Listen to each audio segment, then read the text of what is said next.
All right, and I am live. Good evening, everybody. It is Saturday night, October 26th, 2019, here on the Rancho, and welcome to all of you. Not really much to do tonight. The fire preps are all done. And now it's time to we watch, we wait, we wait, we watch, we watch, we wait here. So Kim C, how are you, sweetie? I'm feeling a little bit country tonight here, so very nice to see you. Awesome to see you, Rachel. How you doing? Yeah, I'm. If you can't, when the work is done and you've done everything you could do, it is party time here, and not going to drink too much tonight, just in case I have to make a dash for it in the night. Good news. They've pushed the wind advisory back to 2 a.m. Sunday morning. So that is great news. They'd originally predicted that the wind event would begin at 9 a.m. How you doing, Andrea? So pushing that back to 2 a.m.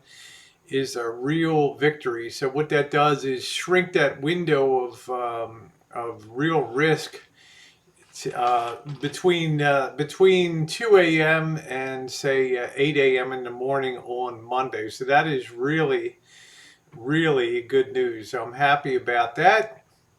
And I thought I would come on tonight and just chat it up a little bit with you guys and hang out for a while. Julie, how you doing, honey? Nice to see you. You know, I really learned a lot about cruise ships from you, and I appreciate that. I've never been on a cruise before. I've never been on an overnight train trip anywhere before, so I think it's kind of interesting to hear people's experiences on cruise ships. And I want to keep it light tonight. I want to kind of keep my mind off of things. Missy Jen is tucking in for the night. We're in good shape. We're packed. I've got my suitcase packed. I've got everything I need to hit the road. The rig is fully packed outside with vintage audio equipment, so I'm ready to go. Let's see. Living Life says it can be expensive. I heard, I heard the charges can really add up quickly, like drinks and things like that. They really try to make their money on booze, and they try to restrict. I've actually seen YouTube videos where people give suggestions on how to sneak booze onto a cruise. That's so sweet the way you tuck her in.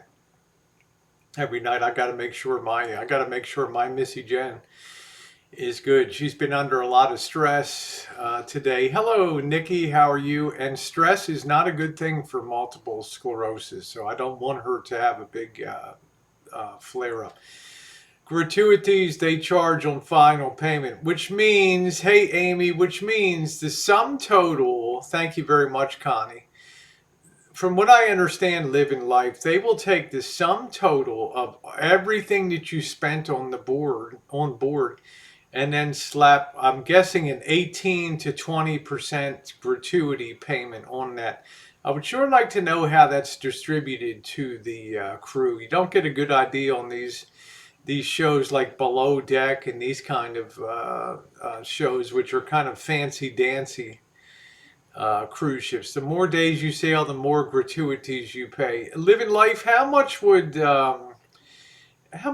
it be? I mean, am I correct? They take the sum total of all of your expenditures on a cruise ship, and then they tack the 18% on that. So every time you have a drink and you're signing the check to your room, it all go. I'm sure they have credit cards or something.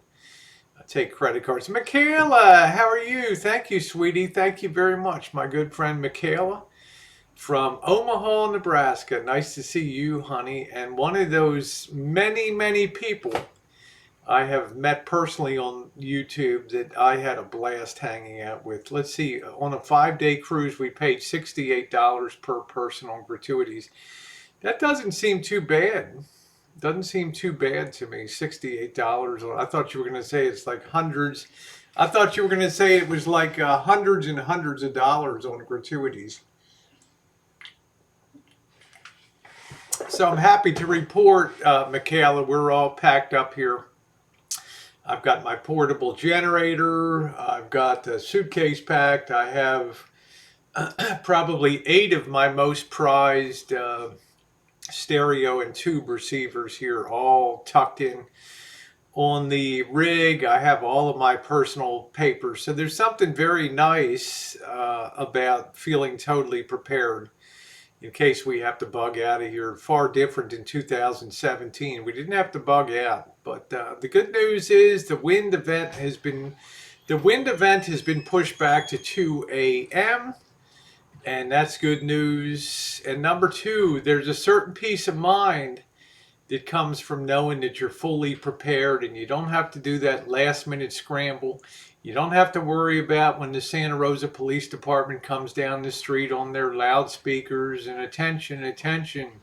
This area is now under a mandatory evacuation. You're hereby ordered to vacate this area. Move south along Highway 101. Hello, Carolyn. Hello, Sherry Russell. Let's see. Julie says the casino employees have it sweet when at port they are off work and excursions are free, basically paid to travel. Hello, Tom Finland, watching the fires from afar. Good news. Yeah, what's up? Good news is, huh? Is there a nib on fire? Yeah, at let me see. I don't want my. There we go. It's at 2 a.m. In other words, save the booze. They said that now, instead of starting at 9 p.m., the wind event is going to begin at 2 a.m. in the morning. At 2 a.m., okay. Yeah, so now they're kind of pushing it back. So you never know. You know, it might be one of those flukes again that we had when the first wind event came up, but you never know. I might be singing a different tune tomorrow. You seem kind of into cruising now, you know. Well, I just found was somebody that mentioned Expedia. Yeah. I know they mentioned Norwegian to you, but I was looking at Expedia, and they had a deal for 100. Oh my goodness, living. They had a deal. Now I don't know. What is it? What are you saying? He said, "Well, you can leave the fires and come down here and watch a hurricane that's headed towards New Orleans."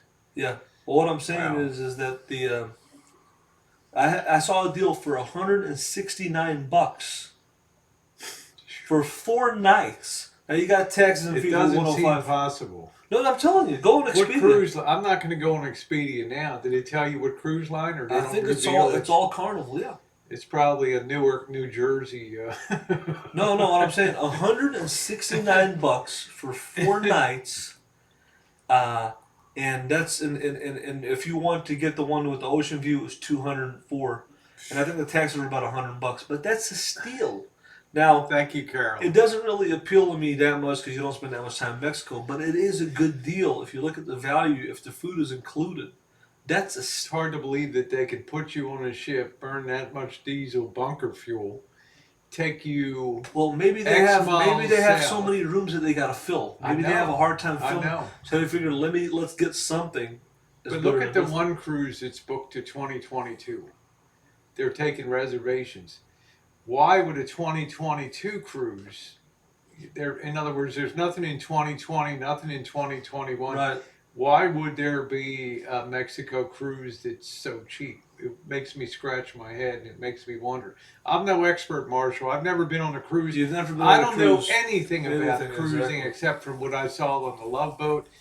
Isaac Washington, hey, your bartender, and I don't know. I never, but you know what? Thank you, Pam. Thank you. A singles cruise is a whole lot of fun. I bet that would be a lot of fun. How you doing, Joey D? Thank you. This is my Gillies country girl outfit.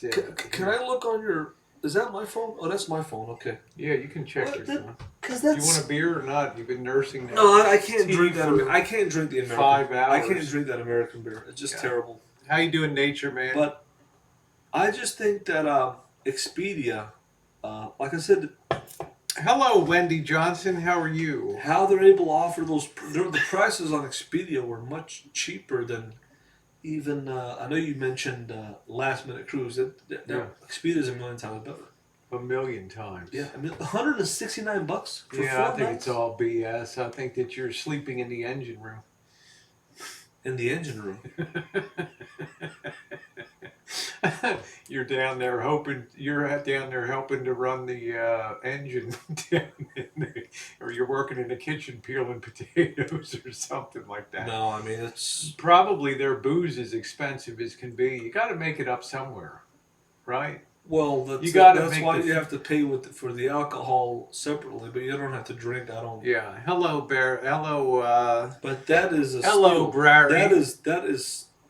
Yeah, I know about the norovirus. I think it's something we should experience for that price. You cannot Yeah, beat that. maybe there's some nudes in your phone, Rosie, right? Yes, these are JK's. Like, are those your evacuation clothes?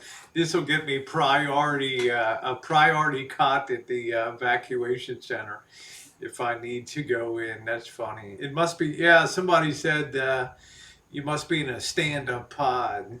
Yeah, I think that they're fun, but you got to be careful on there.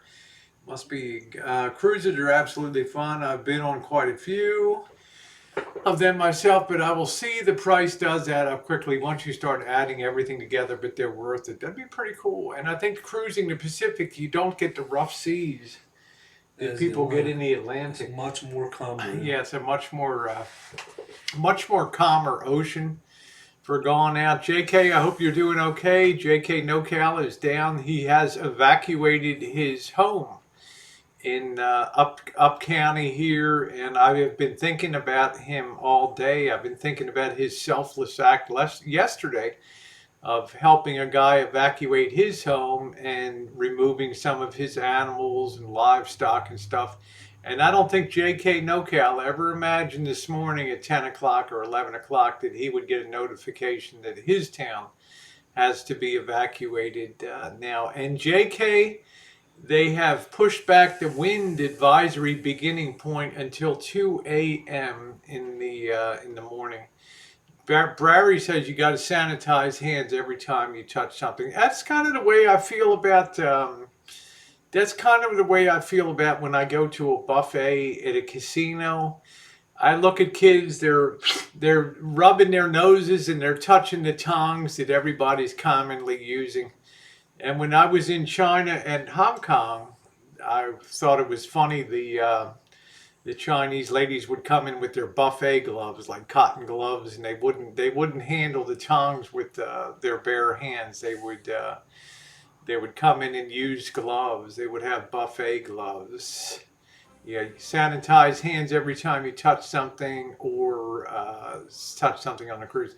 Yep, Sonny said, JK NoCal, you are a good person. I agree. JK NoCal is a top-notch stand-up individual. I was more than happy to offer the use of the Rancho here. I have a 50 amp outlet here to plug into, but he has laid in alternative plans. What's up, Carlos? If you're a big person, get off the toilet before you flush. It's a vacuum toilet. My goodness, a vacuum toilet. I can't even imagine it. So what are you finding out? I'm more interested Carnival Cruise Lines. I did find one in the 100s. Yeah, Carnival people, they run hot and cold on Carnival. It seems to me like Norwegian Cruise Lines is like the premium, like upscale. Because I've watched Sea Cruisers, this channel called Sea Cruisers with Amy Donahoe. And they take cruises all the time, and they live in Orlando, and they go down to Fort Lauderdale and Miami to sail out of. And they've been on Norwegian, Carnival, Disney, and all these various cruises. Hey, Keith Gregory, how are you? Nice to see you. Yeah, there you go, Pam. Thanks for the warning on the toilet. Tom says, I ate at a buffet tonight, warmed over crap from last night, cold mac, cheese, etc. I don't really like buffet that much. I think the golden, hey, Real Stream, how are you, my friend? Let's give Real Stream a big, real shout out here. Woo, how you doing, CJ? Yeah. Make sure you sub up to Real Stream. He's a very entertaining. He's controversial, I'll tell you. He steps his foot into the. He steps right into the boiling water on YouTube. But this guy would be like an excellent fill-in for Howard Stern on there. So nice to see you, Real Stream. And I do hope that we have a chance to stream together and do a live stream house one day. That would be awesome. So, what are you finding out? Well, it all depends on the dates you picked. I found some prices between 169 and 199, and some of the prices are 338. But it all depends on the date that you pick, and I still think it's a great deal. I don't know what the port fees are. This is including. They got a deal here, January 16 and January 19.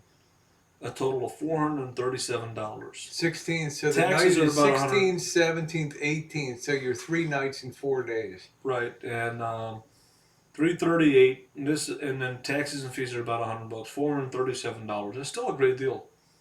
I saw them as low as 100 and the 169s and the 199s, depending on the days that you pick. And this is Carnival, so. Hey, Samantha, thank you. That's to me, that's got to be a come on to get people on board. Well, what do you mean? Like probably $15 drinks for a beer. You're not going to maybe limited dining. You dine between 4 p.m. and 6 p.m. in cafeteria style dining. See, these cruise ships have like upscale dining where you'll pay a little more on the menu, and then they'll just have the free for all like the Main Street station. You go in and do that. If you have to evacuate and you come down, let me know. Okay, thank you very much, Joey D. Hey, how you doing, Mr. Z? Nice to see you. Yeehaw. Yeah, I don't know. Thank you, Joey. I think it's something that Say hi to Mr. Z. Hey, how you doing, Mr. Z? Hey, how you doing, Monique? I think it's something that, like living life is something that you got to experience. And it's just like experience in Mexico, experiencing it, getting the experience of what it's like. Yeah, a streaming house that's in the middle, say like Galveston or Baton Rouge Plantation. For $200, you can buy a drink and buy a card and drink for free. I think Marshall's discovered I'm not a big drinker, and if I have to pay like X dollars a drink, that's going to be kind of a turn. I'm more of a people person to get out, be a little wild, and kind of cut loose on a cruise ship. What's pay good money for someone to throw? Oh, come on, Cajun Kev, we're keeping it positive tonight. What's up, Joey H? How are you? I'm very happy to see Mr. Z. You have to buy a card for soda as well. Is that true, Cheryl? I know the drinks are not included. I know drinks are where they make their money. I know that. Yeah. And you ought to Google how much do they charge on drinks. Does Black Bigot ever come in here? I don't think he has before. I've talked to him on the phone several times and just barely missed meeting up with him in Michigan. So let's see, Overboard and stuff. Specialty coffee packages available. I'm not sure. Thank you, Francis. Have you called? No, I haven't. It's Carlos. No spanking the monk here. You can bring a certain amount on soda. Okay, only coffee and juice are free. Yeah, I did see the sunset tonight. Yeah, I've talked to Lamont on the phone a couple times. He's a nice guy. His words, what if he wasn't enjoying? Well, I've looked at it this way. Marshall is an extremely harsh critic, and I mean that in the sense that if let's just say you go on a cruise, he would probably keep a mental checklist of each item. Was the food good? Were the drinks reasonably priced? Were the port fees reasonable? Was the amount of time they gave you in like Ensenada, was it worthwhile, or was it just go out to buy tchotchkes on the pier and then get right back on the boat? In other words, are they going to give you a real time Right. They're not going to probably give you an overnight, that you can explore the nightlife and stuff like that. They're probably going to be like, 6 p.m. we start serving dinner, and then at Right. 9 p.m. we pull the ropes and we're gone. And if you're not here, you're on your I own. think that the experience. Yeah, Of I the, watch Sea Cruisers, Monique. I'm subscribed to them. I went through all the controversy that they went through. I think the experience of the cruise, Rosie, is if you go on a certain cruise that's a certain theme cruise, like say if there's Thank you. Next page. like say if you have a swingers cruise or an LGBT cruise or a T-girl cruise, Thank and you, if you're David. wanting to go to a certain area, there's more aspects to the cruise. They do design cruises for groups. For like groups, I know that the Kid Rock cruises are Yeah. legendary because they're Yeah. just total booze cruise. Now think about it. Let's just put. Let me finish. Yeah. There's total booze cruise, the Kid Rock cruises. Right. Okay, and stuff gets really wild on those cruises. I heard because Kid Rock is a really out there kind of guy. Right. But I'm sure there's LGBT. They try to. It's just like baseball games. Hey, it's LGBTQRSTUVWXYZ night at the Giants game, and stuff like that. So I think if Rosie went on a cruise, I mean, just get experience of it. But look, you dress nice. You get the whole experience of. You can get off the cruise ship and check out the place that's off the cruise ship. She can show her boobs all she wants, 24/7. I don't think anybody on a cruise ship would care about if she's walking around with a bikini, as long as you're like in the pool area. I'm sure there's a pool there. There's a pool on the thing. Yeah, be and careful. She could be there. We're general audience tonight on here. I'm on a fire. not- I'm on a fire watch. Yeah, I'm on the O'Kelly tonight. Oh, you're on O'Kelly. Oh, okay. Yeah, we're keeping it nice. But my point is in a nutshell, she could show herself off 24/7. She could make a ton of content on a cruise. A ton of content getting on the ship, off the ship. So it's content. She could strut her stuff because she likes to strut her stuff. That's not a debatable. You could do food reviews. Yeah. Then you got your food reviews. Then you can also at the end critique the whole. It's a ton of content in a very short period of time. I mean, you're talking about cinematic. Oh, by the way, hey Janet, how you doing?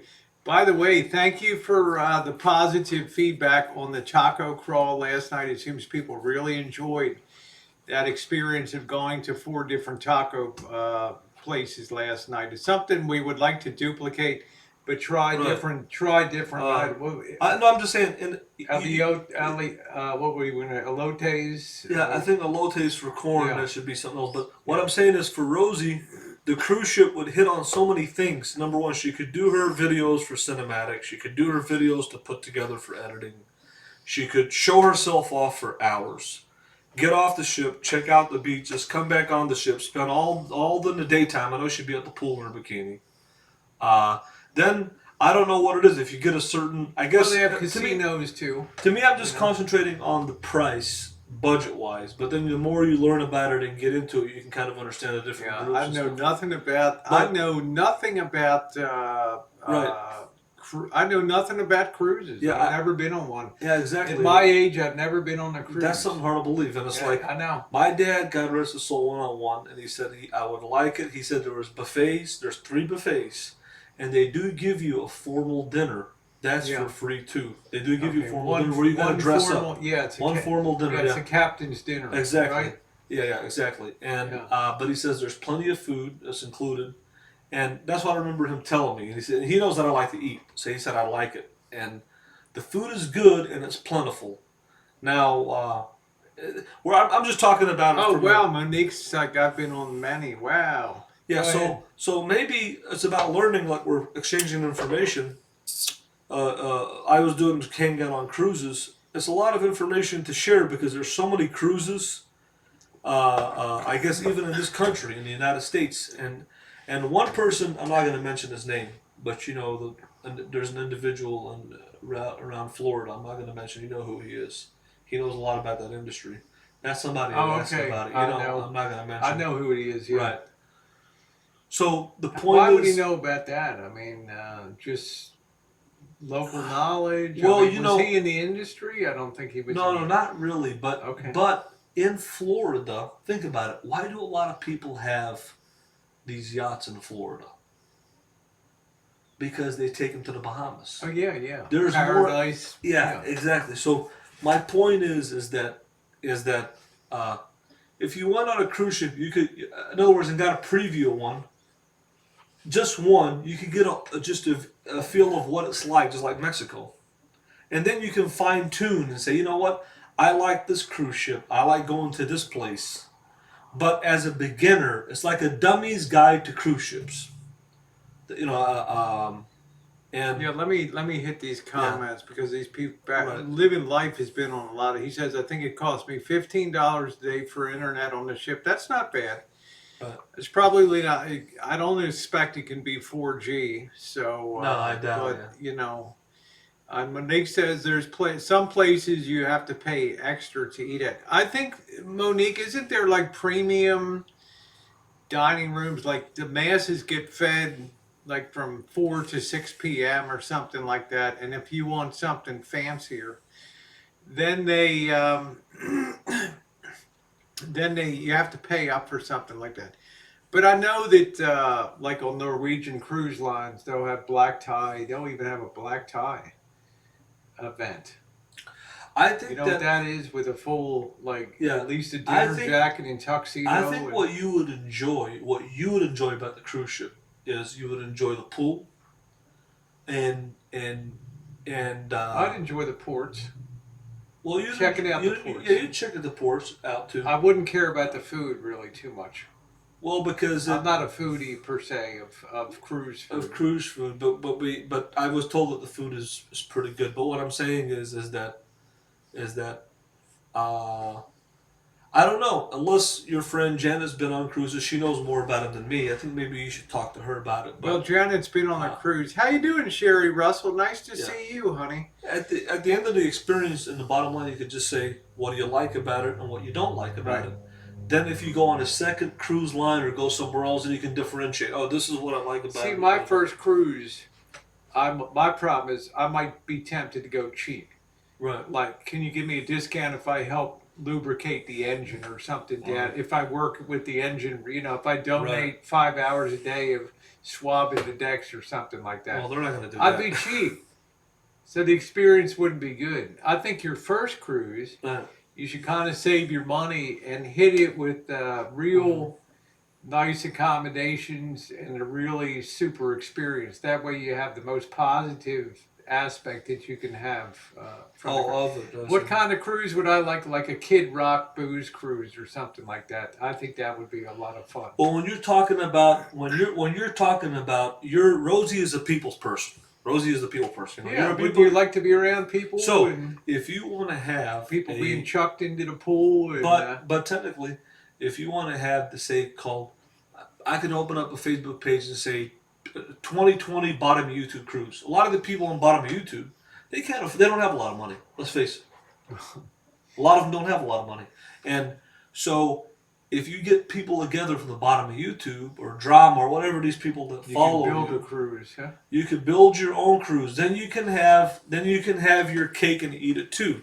You can be the great Rosie O'Kelly, and you've got 20, 30 women from the drama community all around you, and you could strut your stuff all you want. Just take it off, Take it off, Just strut it, and then sit back, with your Ray-Ban Don't lift that whiskers. shirt up, brother. Yeah. And then basically, you could have your cake and eat it too. You could have your bottom of YouTube drama women followers, do your 4 to 6 hours a day of edited videos, go to the pool, and then check out the ports. In other words, you get it all in one because you're getting, instead of doing the streaming house idea, you're doing Well, this. that's cool. You know what I'm Yeah. saying? And if you find something that's more affordable, the people on the bottom of YouTube thank that you, are on BW. limited budget could possibly make this. But if you go spend and say, I want to spend $6,000-7,000 on a cruise to Alaska, how many people are going to go up there? No. It's Right. just, to me, I can't ever imagine sucking the value out of that. But Right. people go on the QE2, for like a around the world cruises, like Oh, I get that. not like 90-day cruise around the But world. I know, but from my Now, isn't that pretty wild? I understand You know? that. I'm just saying And they're for the like purpose. $25,000 or something. I just saw one that was 33,000, but I'm saying for the purpose of, in other words, Lord. for your I could have a nice Class B camper. I just had Nomadic Van Addict and his wife from Minnesota. Okay, he's got a Class B camper van, living life is in Galveston. I've already got 2 people that would go on a cruise with me, 2 couples. Okay, that's cool. So what I'm saying is, I think Monique would go on a cruise. the more affordable. Ask the people a question. It's a simple question. Your fans, not mine. Say, look, how much can you afford to pay to go on a cruise? What is everybody's budget? Is it? I just found out you can get them as low. Thank you, BW. As $169 for 4 nights. So there's a budget for everybody. So if people can, oh, Jory sent me something. What is this? I don't know. But my point is, I think Monique would definitely be up for a cruise or something like that. Jory just sent me Truckers Gone Wild Ladies Cruise. But now look at this now. Truckers Gone Wild. You can come out and say, look. Bow, bow, bow. You can come out and say, look. Let's. I'm gonna be a hood ornament. Woo! You can come out and say, look, I want to go on a cruise. Where does everybody want to go? And what does everybody want to spend? Oh, thank you, VW. Where does everybody want to go and what does everybody want to spend? Right? And come up to a conclusion and say, okay, this is the date, this is the place, and this is what people can afford to spend. And let's get together on a 2020 bottom of YouTube cruise thing. You can have... I'm Monique's brat style, by the way. So anyway, and then, so what I'm saying is like it's, that's more fun. That's more fun to me than a streaming house. Than sitting in some trailer. Finland, let's keep it nice in here. Let's keep it positive. I mean, I'm just my opinion. Then just sitting in a trailer. No offense to what Mallory and Vegas Vixen and D-Dubs did, but to me that's boring. To sit in a trailer and to stream and sit in a trailer. That's boring. I think to me, a stream thing, you should be going. It should be more of like an event. You should be going out and making content, not just sitting and doing like you say, stay at a steering wheel address or sitting behind a screen. It's about the experiences and the people. Like streaming houses don't lend themselves to great content. No, because usually you have a stationary. Fixed camera, or you might have 3 people with competing channels covering the thing, right? And then we know that gets kind of competitive, and people start to who's watching. It's not one stream and everybody's on there. Exactly. So it's not successful. So I think the first rule of the streaming house is who pays for the house gets the cam. Now, other people can still record content and upload it and other stuff. But it should be one stream. It should be one stream. Exactly. That's the concept that will work. Yeah. So with this concept, everybody can make their own content. Everybody can stream and everybody be having a good time. Because if you take everybody from the bottom of YouTube and put them in a trailer... Melton John, please be positive tonight. Nobody wishes fires on here, okay? Yeah. Hey, Ron, how you do? The Wi-Fi on cruises ships wouldn't support a streaming. Now, I would agree with that. I don't think that you could stream on a cruise ship, but I think that you could upload videos. Content. Yeah, exactly. But it's not 4G. It's like satellite internet or something like that. Would be my guess. You have to walk a lot on a cruise. What is that? Well, I mean, see, like for Marsh and I, we're very interested in Mexico, particularly the Baja. Right. So suppose you could go on a cruise that would start, say, in San Francisco, go down, or start in San Diego, and then go down to Ensenada, and then further down the peninsula, maybe hit one mainland port, and then you'd have a pretty good idea of what this, you can assess pretty quick. I don't know is Ensenada cool, or is it like, it's not. I don't like it. Exactly. Exactly. A preview or sneak peek. Good night, Tom Finland. Yeah, I watch the news and stuff. I live the news. So tonight I'm just gonna have a little fun. I am packed up. Okay, Janet said the wind's picking up. I'm packed up and ready to roll if need be. There's Scottish. Yeehaw! Woo! Nice to see you, honey. I left it out of New Orleans, went to Jamaica, Cancun, and Cozumel. That's pretty cool. How you doing, cute kitty? Nice to see you. Melton John, I have Missy Jen here. I have to think about, it's not just me. I already have plans for, hopefully Marshall and Missy Jen and Georgie will, if they need be, head out, and then I will follow. I'm going to be the last one on the Rancho here. So I'm not saying I'm going to do anything stupid, but I'm just saying I'm going to protect my property. Hello, spirits. Nice to see you. Next page, PJ says, cruises scare me. What if someone has a medical emergency and needs help? Where did they go?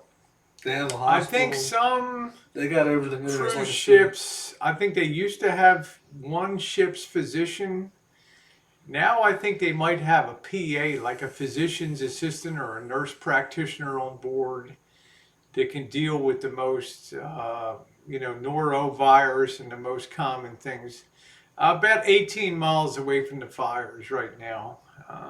Let's see. I'm built for top. I know Mountain John, but I cannot be risky. I have more to think about than myself. If it was me, I would go down with the ship here. Janet says they have doctors, they have an infirmary. It's about the same distance as it was. It might have expanded a half a mile over 2 days. It's just when the wind comes up, it's going to be a different story. If extreme emergency, they can airlift you. I think that's why you got to buy that insurance. If something happens to you, that you don't have to pay like $25,000 to be airlifted off of a right. boat or something like Maybe that. there's other stuff though. Because I'll tell you what, the cruise ship ain't going to pay for it. You know what I mean? They're going to tell you go pound, go pound rocks. They have a It says hospital. 90,000 people have been evacuated. So. Oh, lots of elderly people pass away on cruise ships too. Yeah, we'll check That's check the wind here real quick. wow. If you get seasick, they help a lot on the ship. 18 miles isn't far. Please be safe. Yeah, we're in good shape. They flew a heart attack out on one I was on. Okay. Yeah, do a wind check, Marshall. Yeah, do a wind check and see what's going on there. Janet's usually windier than we are. I hope so too, Kev. I have Blue Cross of California PPO plan. Ooh, my stepsister's husband died on a cruise. That's extreme. If you're stable, they just drop you off in the next port. Let's hope it's not somewhere in Haiti that you're cruising, right? Something like that. I don't know.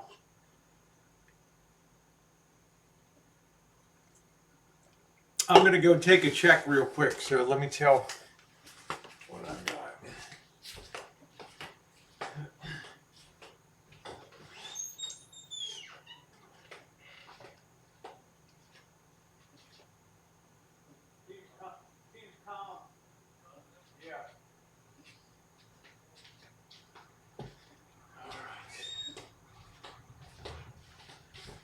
Yeah, guys, it seems calm. I'm not smelling any smoke at all. It was bizarre and shocked the whole family.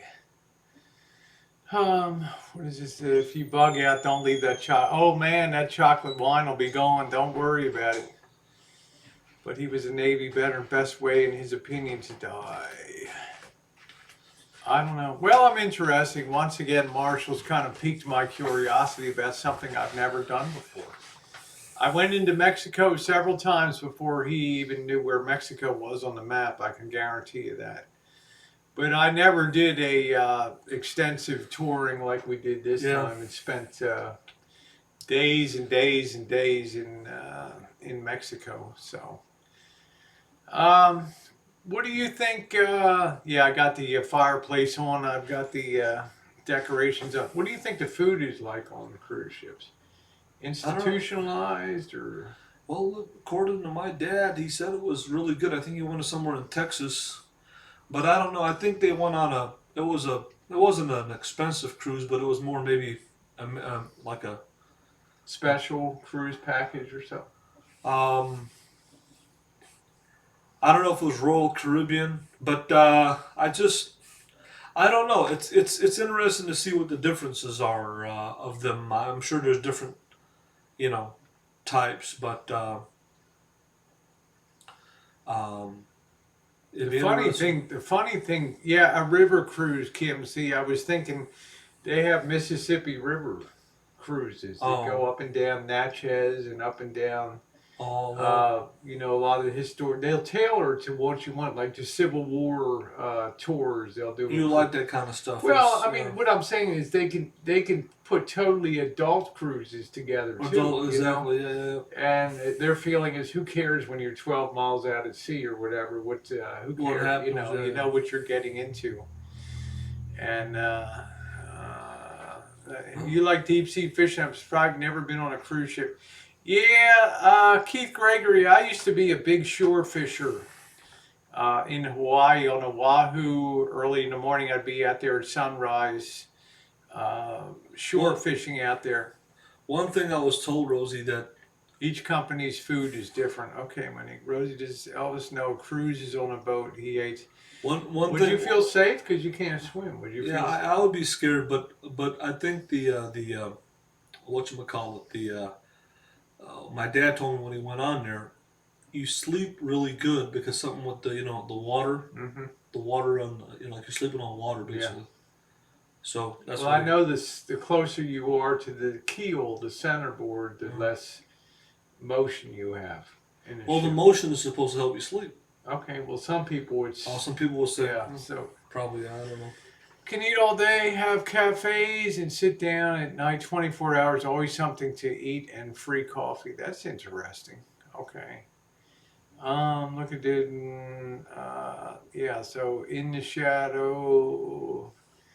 No, it's just the way the pants are there. You probably spilled your tea on your drawers there. I don't know. Yeah. Floating disease factories. I don't know. Let's see. If you like all night life and all food and the carnival's the best. The motion of the ocean. That's it. I've heard. Man, I've seen some videos where some cruise ships, like on Atlantic crossings, they encounter tough weather. Man, Right. that's like, and this stuff sliding around the dining room and back and forth. Oh my goodness. Midships is always, yeah, Keith Gregory's United States Navy. Midships is the best place to be, exactly. Mm. As close to the, close over the keel as possible. Let's see. Um, so Let's that's see. it. That's pretty cool about cruises and stuff. Um, yeah, I'd like to see the variety of cruises that are out there.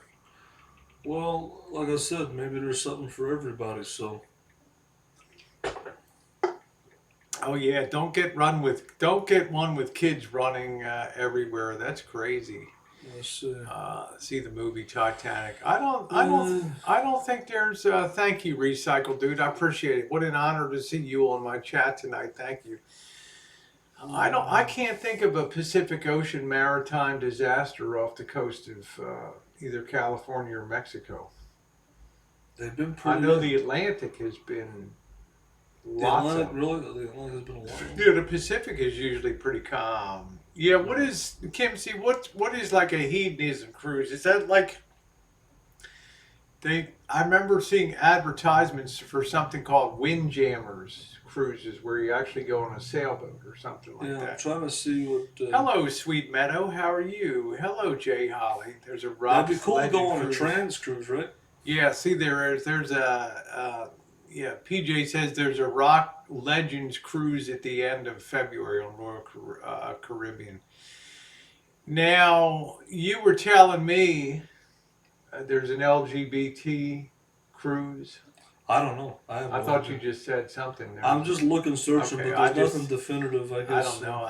I Yeah. generally don't like to be segregated in terms of people. I like a broad section of. Yeah, Rosie enjoys Hey, MB. I enjoy mainstreaming with mainstream. people. Yeah, exactly. Yeah, she just Yeah. wants to be Now part of it. I don't have a lot of interest in. Right. I'll be honest in trans women in a romantic kind of way. So Ooh, the specialty cruises, especially themed ones, are expensive. Santa Rosa evacuation centers are full. I would probably just roll on to Petaluma or something like that down to south. Yeah, yes, LGBT. It's nice, but it's not. I would probably have to talk to a travel agent to find the specialty cruises. Yep. Yeah, see, Keith Gregory was in the United States Navy. North Atlantic was the worst seas I was in. We hit 30-foot swells. Yeah, that would suck. Have you ever, Keith Gregory, been in a major following sea? That was when I was on Chesapeake Bay and spent 10 years on a busted old down houseboat. The worst seas we were on were following seas.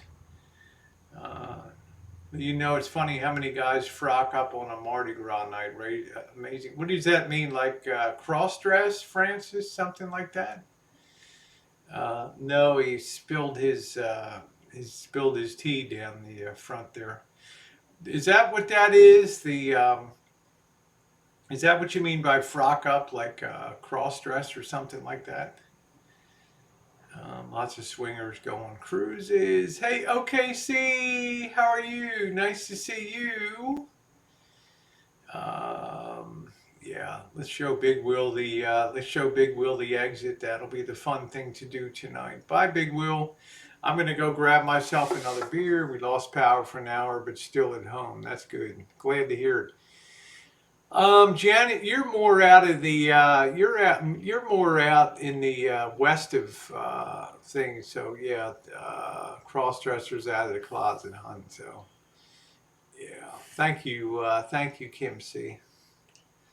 On there. So what are you looking up now? I'm just like I said. This is just. I'm not that interested in cruising compared to land, but I'm interested in Yeah. Keith Gregory about following seas. And if no, we still have power. We're in a little donut area, a little tiny area of Santa Rosa. I've been keeping track, listening to Rosie Be Well. Thank you, spirits. Let's see. I don't know, Violent George, who you're talking to. You have to put a name on it. You're just addressing a chat with almost 200 people on here. I don't know whether you're asking My World in OKC or Dippity Doo. I'm not sure who you address that to. Janet's out in the booth. Yeah, she's pretty much safe. She seems to be generally on the east side of where the flow would be. Yeah, we got to keep the hood lit. Kim C, I think they're afraid to put out the power in I this got area. an update there if you want it. Okay. This is right now. It happened at 10. Live updates. Coffee Park residents ordered to evacuate as winds gain strength. That's what it says right here. Coffee Park ordered to evacuate at 10:43 p.m. right here. Okay. Warning include parts of northern Santa Rosa, including Coffee Park neighborhood. Yeah. So they've already ordered them to Coffee evacuate. Park is about 3 miles over there. Sierra east of Stockton still has power. Yeah, there you go, Violent George. Brary Bilbo would be interested in dating. Sierra's east of Stockton still has power. Let's see. Following sea is the one you don't see behind you and can sink us. That's what I'm saying. The following sea lifts you up, and then it plows the front end down in underneath of the swell in front of it. It's the worst sea to be on. To me, is a following sea because the whole front end of the boat goes in down there. Yeah, he's already we got our plan in place here. So, 19th century's back in California. Love the necklace. You know what, OKC? I absolutely love this necklace. You know that? This thing is fantastic. It gives me a nice bit of bling. Yeah, Sutter evacuated people hours ago out of there, starting at about 7 p.m. Tonight. So what I like about this situation is there are all kinds of precautions that are being taken. We are totally packed here. We are all set to go. OKC, I absolutely love. This is my new favorite message. I'm hoping to get a camper van one day, Chuck. I've had one before. I had a 1988 Coachman camper van. Violent George, nice hang downs, bro. This guy doesn't address his comments to anybody, so I guess he's talking to you, my world in OKC. He's complimenting your hang downs there. Thank you. I just love this. Yeah, there we go. It is a spectacular necklace. I'm gonna do another quack check and get a beer. Marshall, entertain the troops, okay? All right. Well, um, Down that cruising. well, you know what is?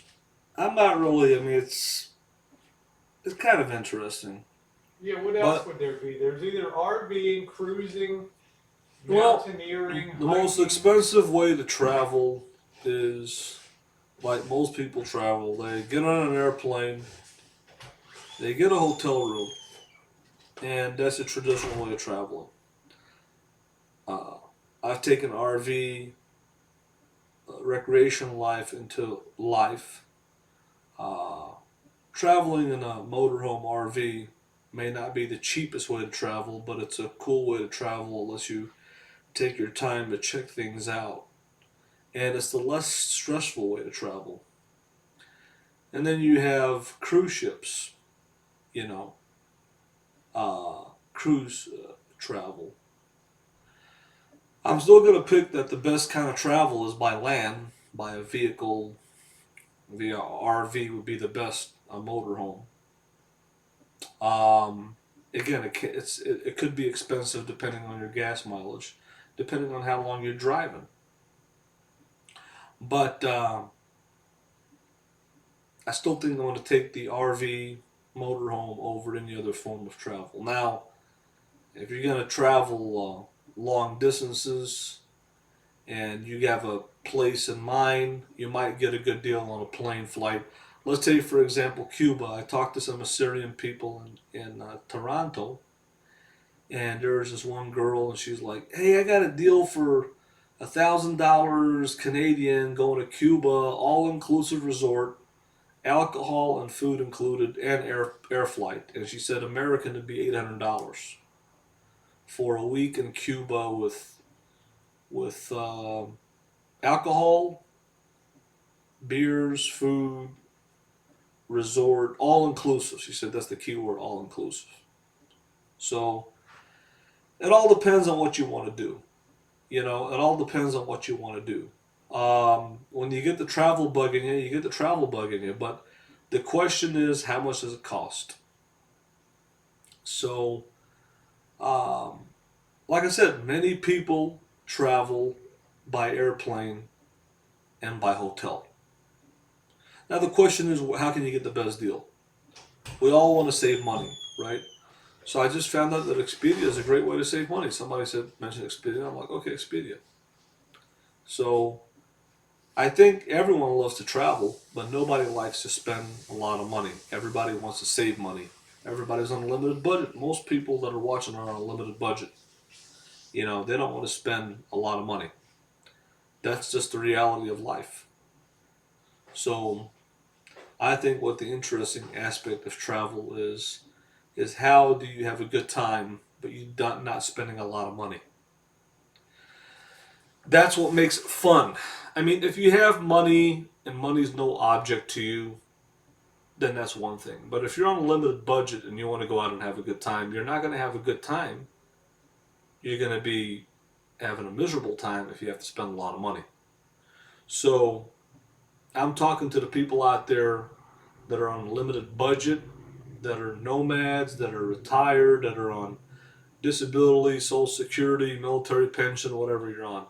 I'm talking about the everyday salt of the earth kind of American that's on a limited budget. A lot of us are on a limited budget. A lot of us are living from paycheck to paycheck, whether it be YouTube, whether it be our disability check, whether it be our government pension, our 401k, whatever we have set up. A lot of us are on a limited budget, let's face it. Most Americans are living paycheck to paycheck. And those who come on here and say that they're high rollers, it's a bunch of baloney because that's not true.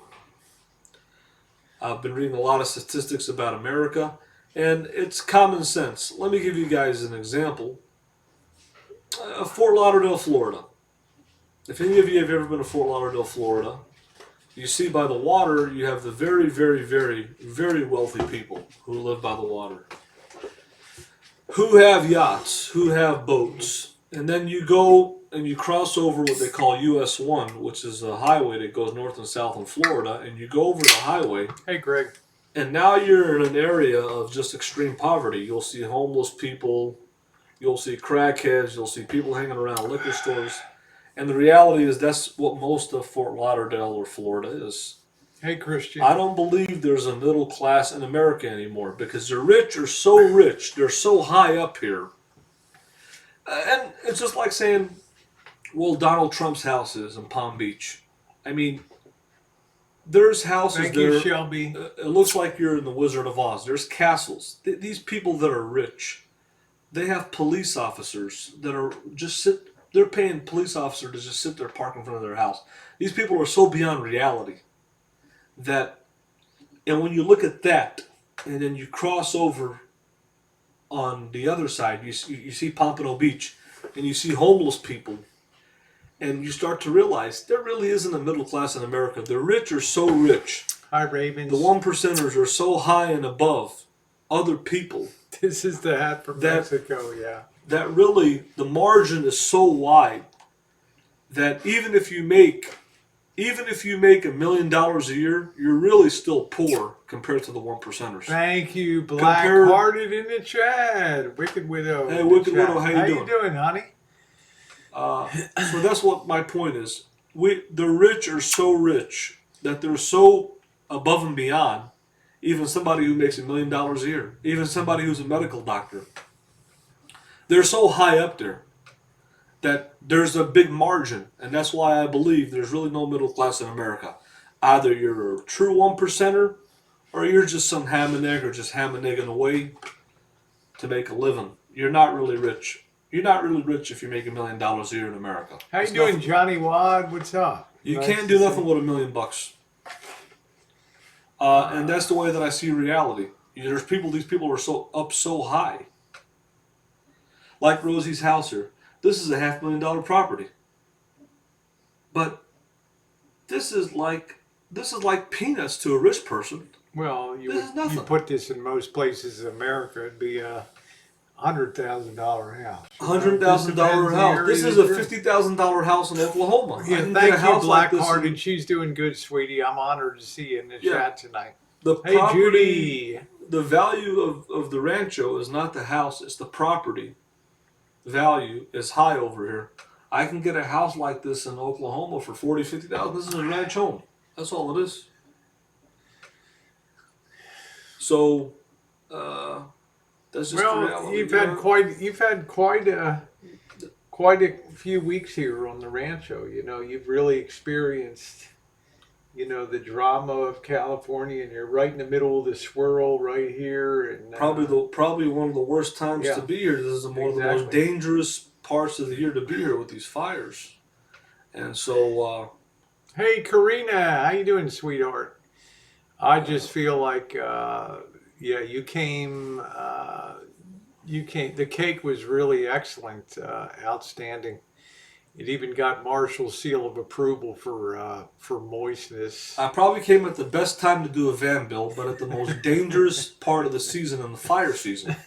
Probably the best time to come would be probably springtime, where you don't have the fire season and you can still do a van build. But this is the most dangerous. Poor Marshall, we've got the van gutted down to its. The worst thing that could happen is in the middle of a van build. The middle of a van build. The absolute point of maximum demolition. Right. That you have to roll out of here. No stove, no running water. Exactly, nothing.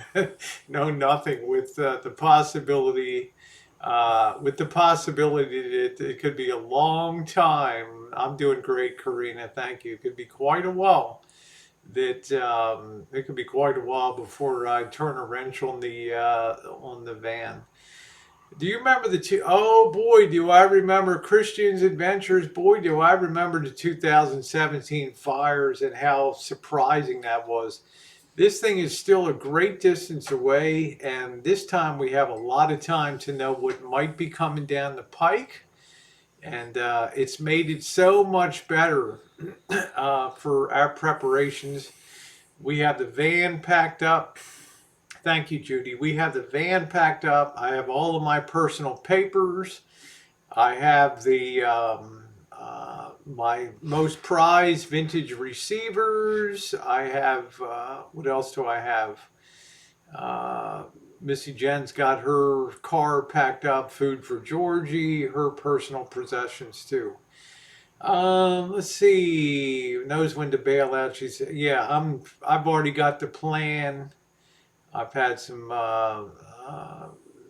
people near and dear to me that have um, offered up a safe haven, so I feel pretty good about that. So we'll see how it shakes out." Christian says I was in Oakview in December when Oakview up to Santa Rosa burned. Yeah, we're all prepped. I mean, if the place goes down, the things I have here can be replaced, and that's the important thing. But I have all the important stuff that I need to take out of here. So I will encourage Marshall before he goes to sleep tonight to make sure that he has all of his stuff organized to roll out of here, because it may just be a very short period of time to get everything organized. I think that in the situation that's going on right now, if you can drive 30 minutes from this area, you'll be much safer. Yep. Just 30 minutes. Petaluma or something like that. You'll probably be all good. Worries from his holidays. Well, it gives him. Oh, thank you, Karina. Thank you, honey. We're expecting to. I didn't expect if I knew he was coming at the worst time of year. Generally, early October is the worst time, so it's kind of unusual in late October. Now, there is some good news here. Number one, the wind event has been pushed back to 2 a.m. Number two, the temperature is already closing in on 50 degrees. And fires naturally slow down when there's cold weather surrounding them. So 50 degrees is very chilly out here for us. And by Monday, it's going to be in the 30s at nighttime, and it's very difficult for fires to make a lot of progress in cold weather. So, thank you, Joe Smith. So I picked this up in Mexico. Actually, thank you. It took quite a while, and thanks to Marshall pointing me in the right direction, I got a good. I think I ended up paying $10, and then I gave $2 to the guy for. Yeah. I felt kind of bad. Thank you, Dina. I appreciate that. Hello, JJ. Yeah, but you came at the best time for a van build. Cool nights, comfortable, warm days. Yeah. But like I said, I still rate the chance at 10% that anything will happen down here. They're trying at all costs not to evacuate core Santa Rosa. Yeah. Because then you have major mayhem on your hands. Well, like she says, Rosie says, the good news is the weather is going to get cold. I don't know how that would help, but a fire is a fire. A fire can still go on in the cold. You're welcome, Roxy. But maybe there's truth to that. I don't know. Well, that's the good news, if there is any here, that the valley floor is always the best place to be when there's a fire. If I was on the hills or on the outskirts north of town, it would be a totally different situation. Coffee Park is the western edge of Santa Rosa, way over to the west here. So we're actually forming the evacuations we're like an upside down U here, pointing north, the top of the U, and to the left and right, they're pulling people out of the hill areas. Well, think about it. If you got to evacuate 200,000 people out of Santa Rosa, that's where are you going to house them? Where are they going to go? Exactly. You don't have enough shelters, enough hotel rooms, enough places for them to go. It would be a mass exodus of people. It would be a huge mess. Yeah. and it would cause a panic, and I think some bad things would happen. Well, If you've got the other thing we have too is at the north of Santa Rosa we have a massive fire break with vineyards to the north of the city. A tremendous number of vineyards right, that form natural fire breaks. Reason being is there's no brush that grows up in vineyards. It's all weeded and it's all meticulously cared for. There's not right. that much to burn in those places. Yeah, the fires race up the hill. So really, if there was an upside to 2017, it was all the experience we got dealing with the fires. When you look at this now, after kind of analyzing the situation of what's going on, Hmm. because what I understand, the 2017 fire was just sparked by something, and then it just spread rapidly and just crossed over Yep. the hill. With this situation, you already have an active fireball, Good night, William. and if that wind hits it, it's like you got a huge giant torch and Yeah. blowtorch, and it's like catastrophic, apocalyptic. Actually, Thank you, I'm not VW. trying to be negative, but that's what it just seems But you like know what? from It's already 50 degrees outside, and fires don't do well in cold weather. you know. They do well in low humidity and high temperatures. But when the temperature gets chilly, it gets to be a retardant to moving fires Right. forward. So that's the reality. Do I expect the Rancho to still be standing? Yes, I do. I mean, I think that the firefighting forces would do everything they could to keep the fire moving around the U to the east and west of Santa Rosa. And they would probably make a last ditch stand at the city borders to Right. try to throw everything that they have, tankers and everything, to try to stop the fire. Right. Can you make some manicotti one day? I've never made that. I've never made that before. Manicotti. Let's see, Rico Suave. Yeah, that'll never see the light of day. Just an FYI, on my channel, I have a very active filter here that takes all of that stuff out. So Yeah. you can comment all you want, but it won't see the light of the chat here. Yeah. Well, Marshall, he can take care of himself. All the but I've charged him responsibility if we leave, if we have to go, that he has a designated place to go to that is welcoming to him, and I have some other responsibilities too here, so I'm gonna make sure I do that. He will, Francis. I think he will definitely rise to whatever's needed. Yeah, that'd be a good movie. The World According to Marshall. Well, you look This at guy, you know what happened this morning, frequent flyer? When J.K. NoCal sent me the text message this morning that we've been ordered to evacuate my town of Windsor, he told me in that text message, it's absolute chaos up here in Windsor at 11 o'clock in the morning. I Why? remember, yeah. Everybody was scrambling to the gas station. Yeah. Everybody was running to the ATMs Yep. to get cash. Because let's face it, when the power's out, you can't process credit cards. Everything's cut off. Yeah. Okay? When he sent that message, Missy Jen immediately hopped in the car 2 minutes later and gassed up. She came home and told me they're already filling up. They're already backed up at the gas stations, and I took the van out and filled it up all the way. Yeah, we'll never wait till the last. I will be here till the last minute. Yeah, the fire. I have excellent fire coverage up here. The smart thing I did, guys, and I would recommend you do this too. Make sure periodically you pull out your home insurance policy and make sure it's up to date with the value of your property. The Right. people that had $1 million homes up in the hills that they might have put up in the 1980s or something for $200,000, they're now worth $1 to $2 million. When they burned to the ground, they went to the insurance company and well, we got to rebuild my $2 million home. And the insurance agent said, "Sorry, you only have a $200,000 policy."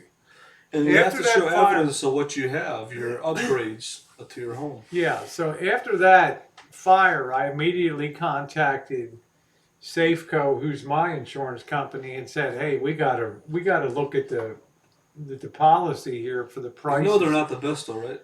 They've been great to me, and they're very high rated. Their Right. claims paying ability is great. Yeah, that was brutal, Kim, and a lot of people got a very, very rude awakening. So make sure that your insurance agent is not going to call you unless it's maybe State Farm or something like that and tell you, "Hey, let's review your policy and prices." Because let's face it, a lot of us buy it online one time from a broker, and once they get their commission on the front end, they're not really actively managing that property. So, hey Sam, how you doing, sweetie? Yeah, update your insurance every single year. I think Marshall's in a very tenuous situation. Arguably, he's in a worse situation than I am. Reason being, if the worst case scenario hits, he's rolling around in a totally gutted out van here that's right down to the bones. Yeah, he still has the jungle room and all that, but as far as being able to, to live comfortably in there at this moment, it would be stressful for him, and it may be a long time before I'm able to ever get back to that rig. It could be a period of months and months and months. Good night, Mr. Z. Love seeing you here. Well, Francis, after the 2017 fires, the thing that shocked people is they're like, "Oh, my foundation is still here. It didn't burn down." And then the inspectors came in, started looking at the foundations, and said, "You know what? These foundations, because concrete still has a little bit of moisture in it, the high heat caused those foundations to fracture." Right. And the EPA required, as part of their cleanup, that every foundation be removed from every property, and 6 inches of topsoil had to be removed from every single piece of property and carted off to the Central Valley somewhere. Let's see. Miss Kitty says, "Melton John, why are you being so mean?" Because that's the only speed that Melton John operates in. Is you'll never hear anything positive. Yeah. So foundations cracked. They had to pull out every foundation in every of 6,000 homes. Yeah, we'll see. We're not in really a fire-prone area down here in the on the flatland. See, being in the ghetto has its. Well, I've already dealt. Imagine if I lived up on the hill, man. I've already dealt with fire in my life, and what was it, around 2014? Yeah, when did the trailer go? Or the year when of did the house 20. go The up? year of 20. They bought you a trailer. Yeah, right? the year of 2014. I had 2 fires in my life. What BS, Melton John? All we've done is be positive. It sounds to me you're more jealous than anything else. My Go ahead. dad's home had went up in flames, and then I was staying at a hotel room, and then I had bought my '97 Dodge Coach House camper van, and I went to change the fuel pump, and that went up in flames. And now I was working a job, night shift security. Here I am living in a hotel room. Narce was working pizza delivery. Or no, actually he used to work auto parts delivery at Landers. So I used to work the night shift like 11 to 7 or 10 p.m. to 6 a.m. I used to he had a Saturn, it was my uncle's car. So I would go to night shift, go to my job, come back to the hotel, then he would pick up the car. I'd pick him up, he'd pick up the car and take it to work and do his morning shift. And then he would come back and I would get the vehicle for the night shift. So we shared one car, and I had to do that for a long time until I got reimbursed for my camper van. And during that whole time before I bought the Lisa Marie, I was searching. I was taking my time to try to get a good camper van. So for about a month or two, we were doing that. Number one, I was sharing one vehicle. So not only was I homeless, Did I you was lose a technically, lot of stuff in the fire? That first fire when your dad's yeah, the house whole went? house went down. We Yeah, what lost. did you lose? Personal items. I had about 20 to 25 suits like I have now. Really Right. nice suits, nice shoes. I lost my 32-inch TV. That back then that was a big deal to me. They Yeah. were, because it's coming out. I lost two laptops, a brand new laptop. I lost everything I owned. I didn't have Wow. anything. So I'm used to uh, uh, I'm used to having a lot of things happen in my life where not only have I lost my vehicle, but my home. I was staying with my sister. We got evicted from an apartment. I had to sleep on the back seat of my vehicle in the wintertime. I know what it's like to be homeless. I know what it's like to be carless. I know I've already been through that. To me, the worst would have That been seeing your van, which you took in and they removed the fuel pump, and then right seeing your van go up up in in flames flames. too. Well, How close was that between the house and then the van it gone? was literally within weeks. So now think about it. You just Wow. lost. Your home went up in flames, and you lost everything that you owned and you worked for. And a few weeks later, now you lose your vehicle in a fire. So that was very mentally traumatizing. That hasn't happened to a lot of people, but it's Wow. happened to me. Mm. So think about it. You lose your home, you lose everything that you own, plus now the vehicle that you have. And you're living in a hotel and sharing a vehicle with somebody else. I mean, that was the lowest. Yeah, that was tough. You can't get lower than that in life. I mean, the next thing is basically maybe being homeless. Was basically, I was So homeless now you and seem carless. maybe you're a fire magnet. Now you're here on the Rancho and we have another big fire event, down Well, here. there's something. That's what I'm It's saying. weird. Yeah, And there's. just for Joey D, I was in touch with Bobby today. He's gotten over his flu and his head cold. I've texted him to make sure that he understands and has an evacuation plan. So I think that he will be all good to go. So yeah, fire, fire, fire. I mean, Narce Yeah, ran out naked. right. And they accused him.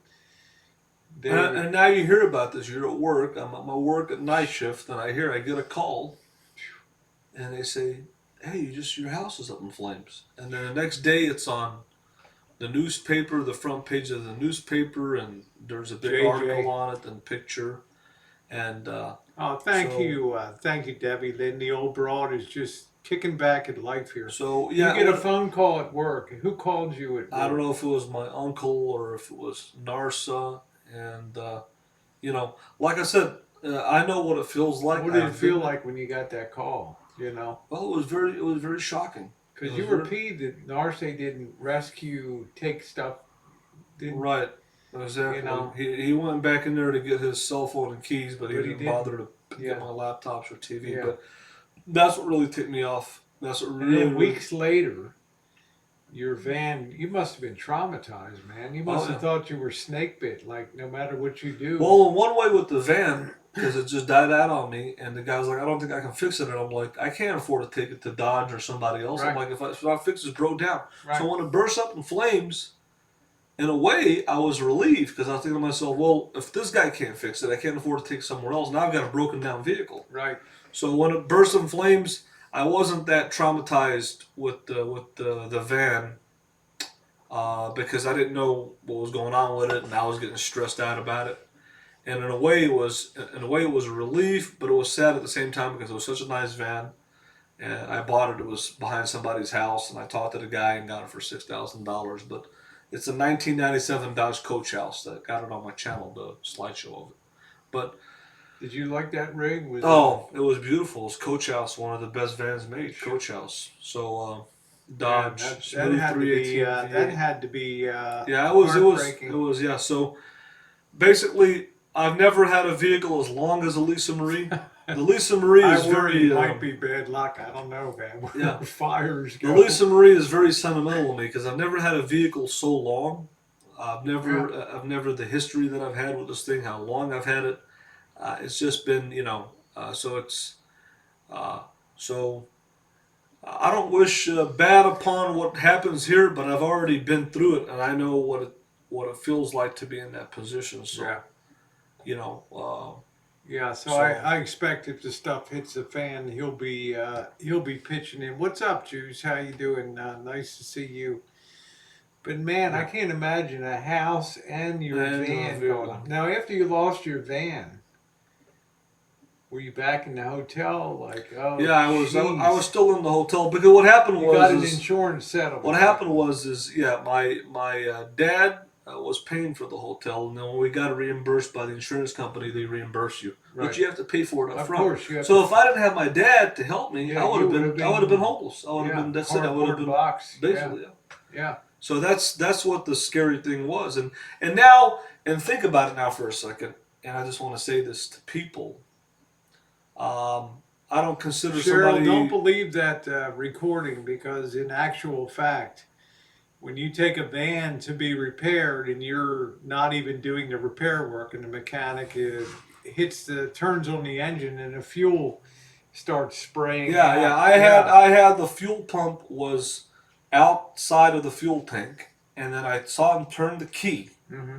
And when I looked underneath, it was jacked up on jack stands. And when I looked underneath, right when he turned the key, I saw a little flame about the size of your finger.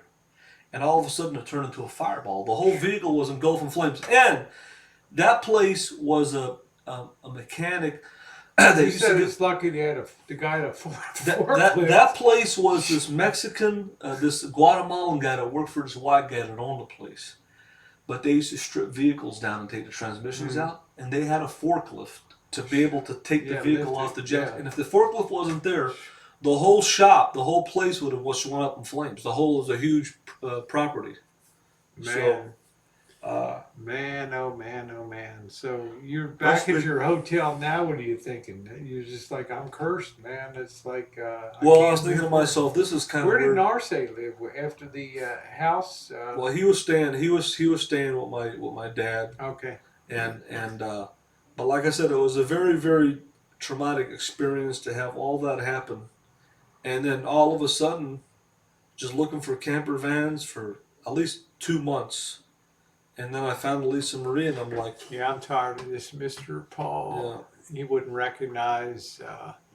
He wouldn't recognize facts if it bit him on the butt there. So have a good night, Mr. Paul. Boom. There we go. but All right. If you're going to be negative, take it to one of the negative channels, okay? Name burn the so house. No, I think Narse was taking a shower when that fire uh, burst out. about the house being buried, it would have cost thousands of dollars to take all that to a landfill, and so yeah, my dad had hired a guy with a backhoe, and What I if don't the know what. fire department told you something like you can't leave half a structure up or something? You know, it's Well, if the fire department would have let it burn down, it would have been better for us because all there would be left would be ashes, mhm, and there wouldn't be any cleanup. But debris. I Yeah. think they didn't want it to spread somewhere else. That's why they Okay. put it out. So now you got half of the house intact and half of the house. Basically, the interior was destroyed, but the structure, the outside structure, was still standing. Okay. So now you got a situation where you got all this debris to get rid of. So if they would have just let it burn, if they would have just let it burn down, then it would have been actually easier cleanup. It would have just been some ashes, and that's it. Yeah, now the in here they would never allow you to bury a. They never allow you to just willy nilly Well, excavate a hole and put a yeah, house into where it. we lived is an I mean, you unincorporated would area. actually be jailed, and Jail, even in the county's unincorporated areas, they would jail you for doing something like that yeah, because you could possibly contaminate the groundwater right. with Where we lived is an dangerous. where we lived was an unincorporated area. So, but the thing is that the one thing I just want to say about this that getting evicted out of an apartment with my sister and sleeping on the back of a car. Now, why do I say that? Um, when you're living in a vehicle and you're living in a motorhome, I don't consider a person homeless. That is your home. Your vehicle is your home. Okay, being homeless is somebody who lives in a tent or lives outside. But I will say this, that there is no mo- I am a nomad to the truest sense. Why do I believe that I'm a nomad to the truest sense?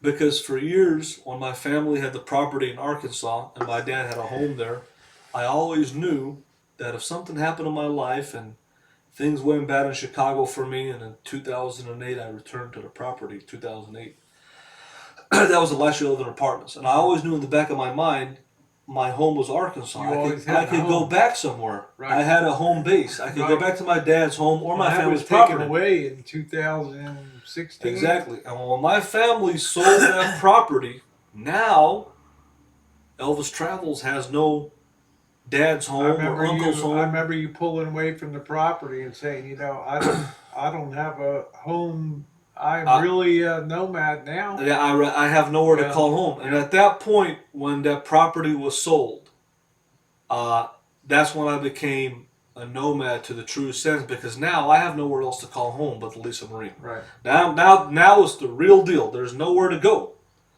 You're really as nomadic as it gets. I'm as nomadic as it gets. Yeah. There's nobody no more real than me nomadic. And when you don't have a place to say that you can go and call home, you're a real nomad. There's nobody more real than that. And if people go back and watch your videos, it just shows people, hey. And one thing I said, why did I buy the Class B camper van? There was a guy named Bug Out Vehicles named Gary. There was also, who was the guy that got got a brain tumor, and he said, I'm houseless but not homeless. It's oh yeah, happily houseless. Happily yeah, exactly. houseless, But one yeah. thing, the reason that I bought the Class B camper van was because I watched a lot of videos of. There was a guy named AC Clarino, but there was a guy named Bug Out Vehicles Gary, and he was. I vaguely remember Jory talking about Yeah, his channel. a military guy, and he's Yeah. one of those survivalists. But anyways, he was sitting in a coachman van one day, and he made a video. It was a 10-minute video, and he said, "Look," he said, "a Class B camper van has got all the facilities of a home, and it's comfortable. And if worst comes to worst case scenario, if you need to bug out and leave, this is a fully self-contained vehicle you could do it in." Right. And he said 3 words, and this is what bought me to buy a camper van. He said, "This is your homeless insurance policy." And when he said that, was true. it was when he said that, it clicked in my head. Something clicked in my head. A light opened. Something clicked, and I said, "You know what? I'm going to get a Class B camper van." And that's all I had to hear was a homeless insurance policy. So, if you have a vehicle, a motorhome, Class B, whatever it is, B, C, or A, you're fully self-contained.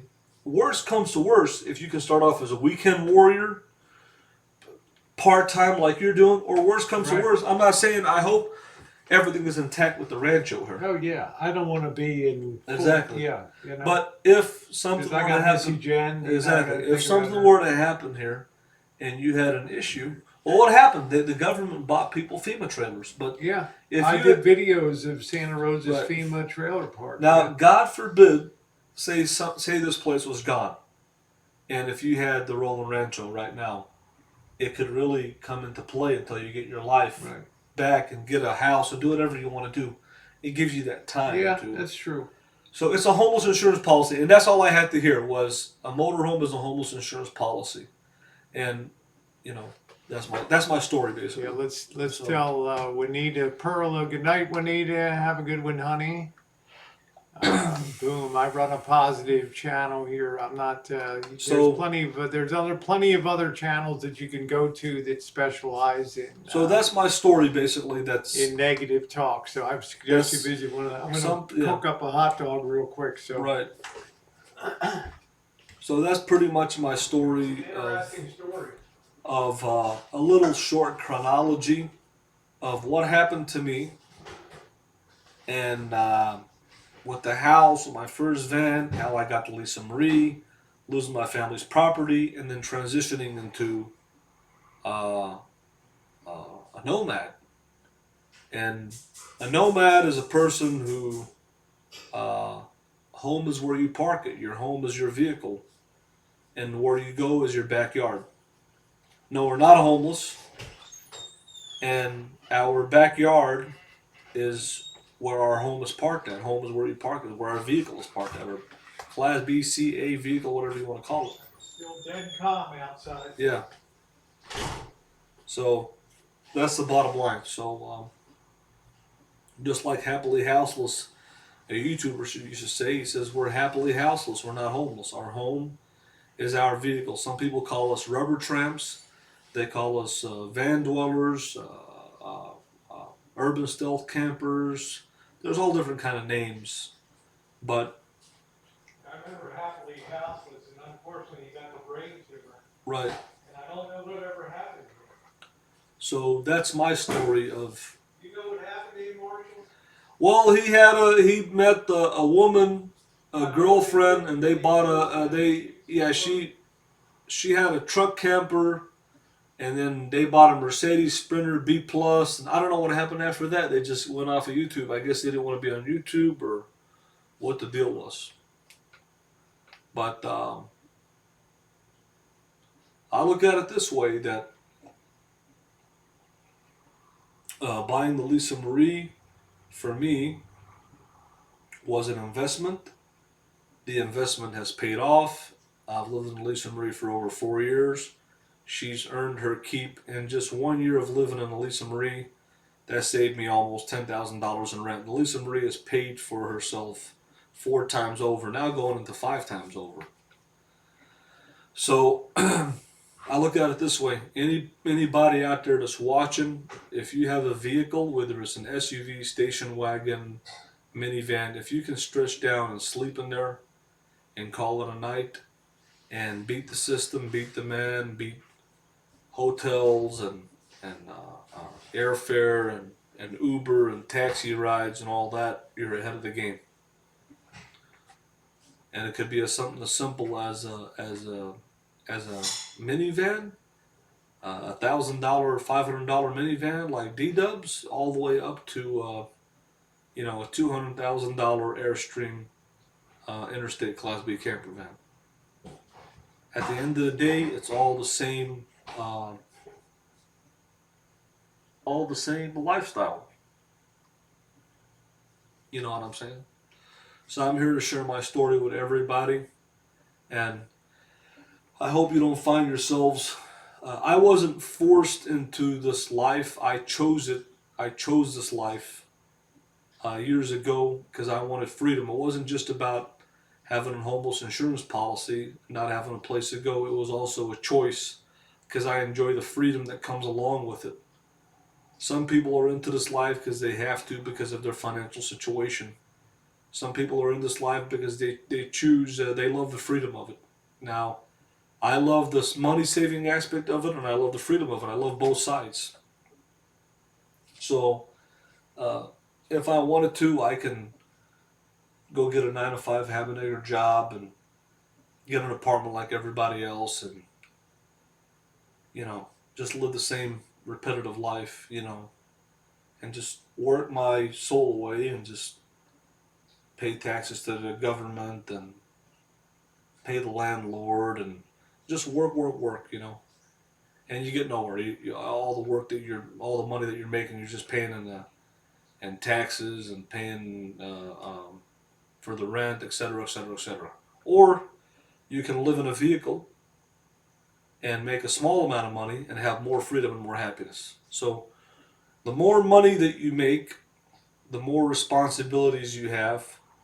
In other words, people that are working, live in an apartment, you're just working your soul away and paying for that rent, and you're not traveling, uh, and you're working all those hours, and you're not saving any of that money, you're not investing any of that money, you're just paying it for rent, for a car payment, for utilities, etc., etc., etc.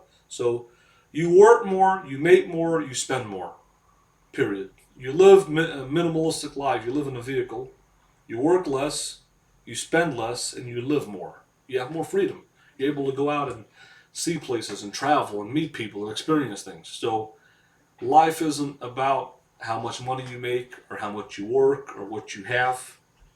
It's your happiness, your freedom, and the experiences that you experience. That's what life is all about, and that's what I'm here to educate and to show people. You don't have to live the lives that you're living. If you don't like that job, quit that job. If you don't like the apartment you live in, get out. If you don't like your spouse or partner or girlfriend, get out. You can always live in a vehicle and live minimalistic and have freedom and get out and enjoy life. And work less. Work less and live more. The more you work, the more money you make, the more bills and responsibilities you have, the less freedom you have. So we all try to figure out a way, how can we live minimalistically, how can we live cheap, how can we save money, and how can we enjoy life. You know, some people have the mentality, hey, let me stay, let me just work, and make a lot of money, and then you just take that money and spend it. That's what I did. So that's what it is. I mean, you take Rosie's property now. This is a $500,000 property here, basically because the property is desirable. So, uh, you know, uh, Rosie is a person who likes to. Yeah, Rosie is a person who likes to travel. Does she need a big house? Does she need 2 acres of property? No. She'd be happy. Rosie could live in a studio apartment, a 1 bedroom apartment, because Rosie's one of those people. She's like a college student. Rosie lives her life like a college student. Okay, if Rosie lived in San Diego in a studio, she would. This would be her typical day. She would get up, do a 10-mile chooch, walk around, go fishing, then go sit on the beach for a couple hours. Do that. Come back home, edit videos for another 6 hours. Then she'd live like a college person. She'd come home and, have her pre-made bag salad from Walmart and her ramen noodle soup, come out and do another 4-hour hangout, and do it all over again. In other words, she'd be spending so little time in the apartment that not even an apartment would be suited to her. Her lifestyle. Hey, how you doing, Nomadic Ninja? How you doing, Chris? Nice to see you. I'm glad you got Charlotte running again. Yeah. Rosie's lifestyle is more suited to be a nomad, a full-time nomad, to live in an RV and to travel and stuff and experience things. So she's like a college person. Let me come over here and just crash and get up and do life again. I mean, you're talking about a person. Some people grow up, some people just grow older. Hey, like Ric Flair says, and this is the truth. Ric Flair has been struck by lightning, okay, and he survived. Really? The man survived a plane crash. Yeah, he survived a broken spine. This man has got like a cat with 9 lives. Seriously, he survived a plane crash. He survived a plane crash. Now, and they said he was going to be paralyzed, but he came back. Now look. And he wrestled, right? And he wrestled 16-time world. He wrestled after the plane crash, after his back injury. What he says he's going to be paralyzed. So Rosie O'Kelly, you're talking to. Oh yeah, I made moonshine for years. I got some legendary videos there, Chris. Thank you. You got to have a rant and say, you're talking to Rosie O'Kelly. You're talking to a person that can walk 15 miles in one day. You're talking to a person that can sit down and edit videos for 8 hours a day. Okay, you're talking to a person, if she got off her testosterone blocker and estrogen, that she could drive the girls wild all night long. You're talking to a machine, a total package, custom made from head to toe. I mean, you're not talking to the average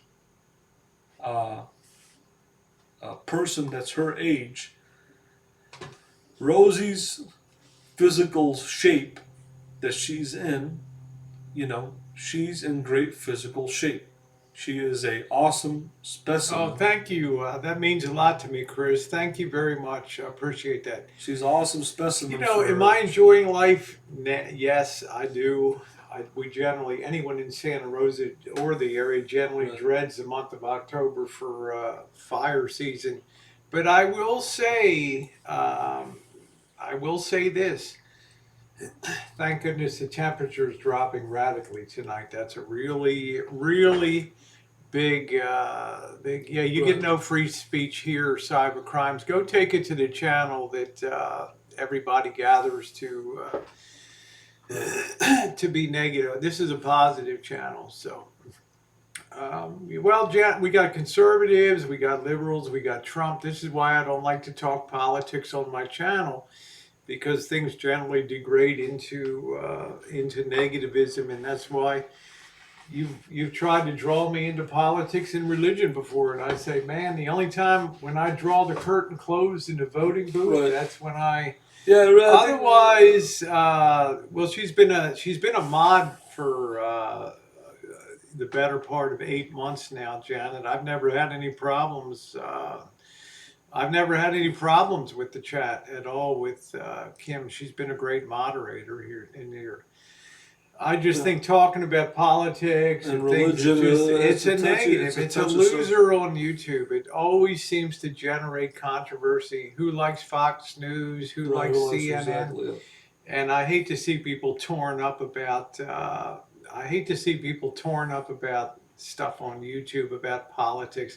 Just cast your vote and just be done with it, you know. And Yeah. I found that debate just triggers people. It just gets people all upset. I think on talking things. about Rosie's touched about talking about the I economy. could care less about Melton John, Carlos. I could care less about it. I've never made apple pie shine. Yeah, who cares? Melton John is a nobody on YouTube. Who cares? Let's see, Janet. What's my well? Republicans, Democrats. She does a good job. They all have a place here on YouTube. Okay, so let's call a ceasefire, and let's just continue having a positive chat on politics. Are like mother-in-laws, argument starters. I just say there's never any value in that on here. So let's break. And let's break and be just forget that kind of stuff. So Yeah, Rosie, you dabbled in economy. You dabbled in prepping. Over the years I've watched you talked about prepping, TR prepper, then economy. That was interesting. I like hearing those, but you've never really went into religion and politics. You right. steer clear. You talk a lot about U.S. history.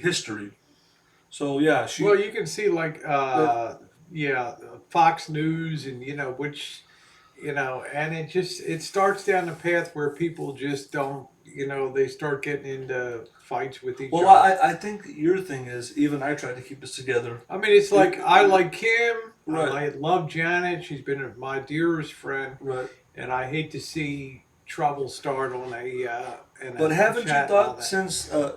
I mean, I know, and I've experienced this too. When you have people that you like and they get together, yeah, then they have a disagreement about religion or politics. Yeah, Janet's a staunch Democrat. Oh, okay. And Kim is a staunch Republican. Exactly. So yeah, but what I'm saying, and to me, it's the worst part of YouTube is when you get people together that get engaged in politics. Because it's two people that you care about, and you don't want to see any. You don't want to see anybody but hurt. Right. Yeah, you can make shine. That's right, Chris. You can make shine in the woods now. Making moonshine is easy. One of the hardest things to do, Rosie, is to get a mass amount of people to get along. But so is your policy on your channel? On your side chat and comments, no religion and politics? Well, I mean, people can talk about. I thought you said it's a freedom of speech. Well, freedom of speech to a point. Right. But I'm just saying, here's somebody I love dearly. That's a great friend of mine. Right. I have an excellent moderator in Kim Z. Right. But these gals have very different opinions about. Like Fox News versus CNN, MSNBC. I don't even think they're around anymore, but CNN. So, what can you do? Right. You just hope that you keep your own positivity and your own fun on the channel. But you're going to make people upset on here. So right.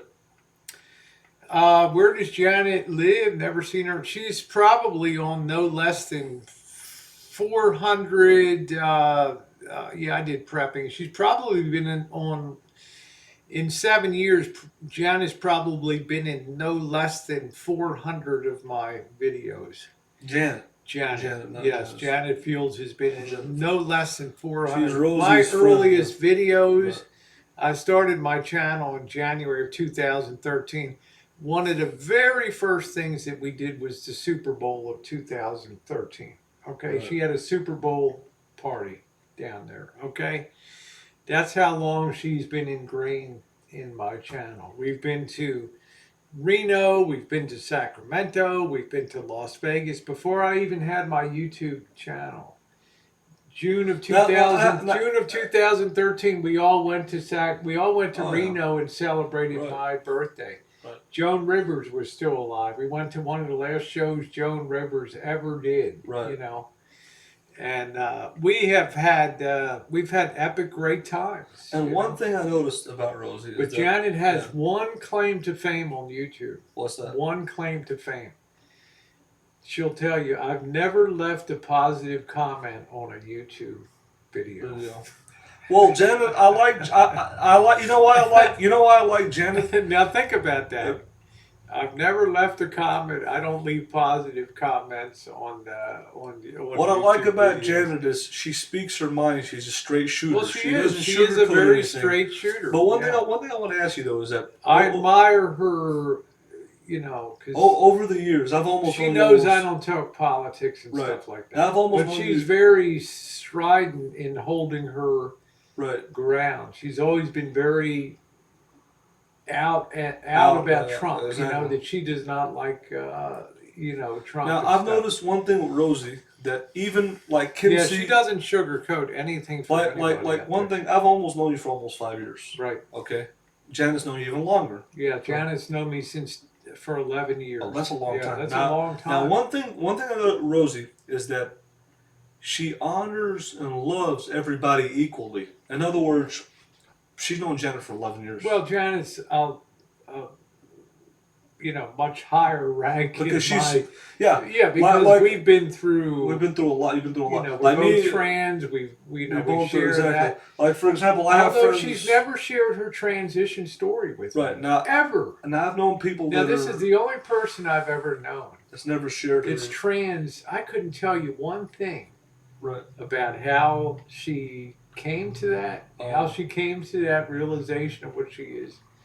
And I'd love to do an interview with her one day, but I suspect that she would. I'm not interested in doing that.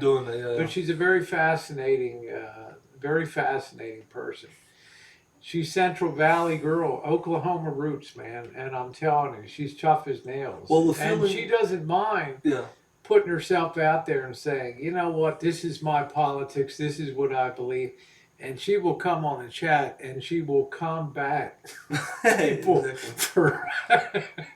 she will combat people for hours. But on here all in all, Janet, she's tough. She's crusty, man. Like Janet is not a YouTuber. She doesn't have a YouTube channel. But she does have a channel, but she doesn't do content. She doesn't do content. Yeah. But what I'm saying is, what I've noticed about her, she supports you. She supports your YouTube channel and what you do. She knows that makes you happy. But what I'm saying is, with Rosie, over the years, she's put up with my YouTube crap. Well, exactly. Now, what I'm saying is that when I turn on the camera, it's, I've had one of the funniest things. This is the funniest thing that I remember about Janet, right? Okay, when Rosie came to your house in the Class B camper van, the Coachman, she sat in that rig. Well, no, this was the funniest thing. Now, in the Coachman camper van Rosie had, on the side door, there was a handle on the door.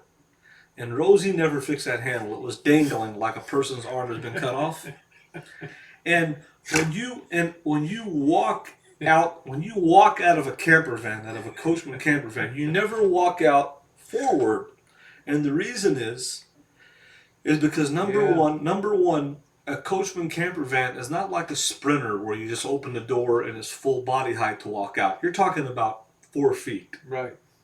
Okay. You can whack yourself. Yeah. And the running board on a Coachman. Jessica, I'll tell you in a second, honey. Yeah. And the running board on a Coachman camper van is so short that if you walk out forward, either you're going to hit your head walking out and knock yourself out, or you'll trip while you're falling out because the running board isn't wide enough to come out. In other words, you can fall out and hurt yourself. You always walk out of a Coachman camper van backwards. So That was the funniest thing that I seen, where she just kind of jumped out of your van and almost fell face first onto the ground. We learned quick. And then First she time I tried to. stepped out of a camper van, because the running board is extremely, you can only get your heel on it, not Exactly. your whole foot. And then she was trying to grab on the handle, and there's no handle there. It's dangling on Rosie's van. Jessica, Jennifer, I want to tell you that Maxine in Colorado has been back strong for weeks. She's almost putting up a video daily. Has she stayed clear of the Boyd and things like that? Yes, she has. She had to have a very brutal spinal surgery, and it took her a long time to recover from that. You know, she would handle case after case, hundreds of cases of Coca-Cola a day, and detail stores and things, that it absolutely destroyed her back. But she has been making videos for weeks now, in the better part of a month and a half. I'm giving her some people on YouTube, things change. They Right. have a surgery or something like that, and they don't want to, they want to pull away from where they were. Right. Now, you can either go chase after those people. Hey, I miss you. Come on to the chat, and then you're pulling them back into a place they wanted to Right. go away from, or you give them their space, you know, and you don't try to suck them back in. You honor what they're doing. So, you know, she might have been on G's panel. I don't know. She worked for Coca-Cola as a cross-dresser, and she was 2000, you know, 17's Employee of the Year, you know, for her and she I went, think, okay, she went dressed to that banquet and presentation. One thing I wanted to say, I just wanted to touch on this. Kudos to you. Yeah. One for thing I doing wanted to say, that. you remember the show on TV, Crossfire? CNN Yeah, Crossfire. there's Pat Where you, Buchanan on there, and right, when you had two yeah. when you had two sides, you had Yeah. Republicans and Democrats. Yeah. And you had a roundtable discussion, and Right. they would debate a topic, a subject. Yeah, I think Pat Buchanan was always usually the Republican side. Right. Now the thing is that Rosie's running a YouTube channel. Okay, she might have 6 people on a panel now. She had 10 people on the panel before. She has a set of moderators. Now everybody that's a moderator likes Rosie's content. They follow her, they watch her, they like her. Now, would you say this though? Would you say this, that everybody who watches you, right? The moderators, whether people are on your panel, right? Your friends, like Janet, you've known her for 11 years, Yeah, right? Now think about this for a second. Yeah. In general, would you say that everybody that watches you follows you, whether they're your friend, whether they're a moderator or just watcher on there, would you say that everybody tends to agree with each other or not? I would think it's a natural part of a channel that you're gonna have people that unsub you because they either Right. they wouldn't sub you to begin with if there wasn't something that attracted Right. them to the channel. Now, whether you keep them or not is a different story. Right. Okay, so over time, wouldn't it be natural that most people on the channel are people that enjoy your content, Right. enjoy your personality? In my case, enjoy my positive outlook on Right. life. As you know, I don't get engaged. I don't. Right. I don't clap back when people trash me or go on. Try to go you know, back. I don't answer back Right. because in doing so, I'm taking myself out of what I enjoy doing on YouTube, Right. and I'm participating in something on YouTube that I never signed up for. Right. I never signed up to battle people on YouTube. To the right, I'm exactly. talked about on a ton of channels. I'm parodied on channels and things like that. Right. But one thing, always my number one rule is Right. put up every day the content that I want to put up. Right. And 99.9% of the time, it's positive and feel good content for Right. people. It's not content that pulls somebody out, isolates them, and then goes to town. Back and forth. Yeah, Exactly. back and forth. But let's just say. Consequently, Yeah. I can leave all of my content up.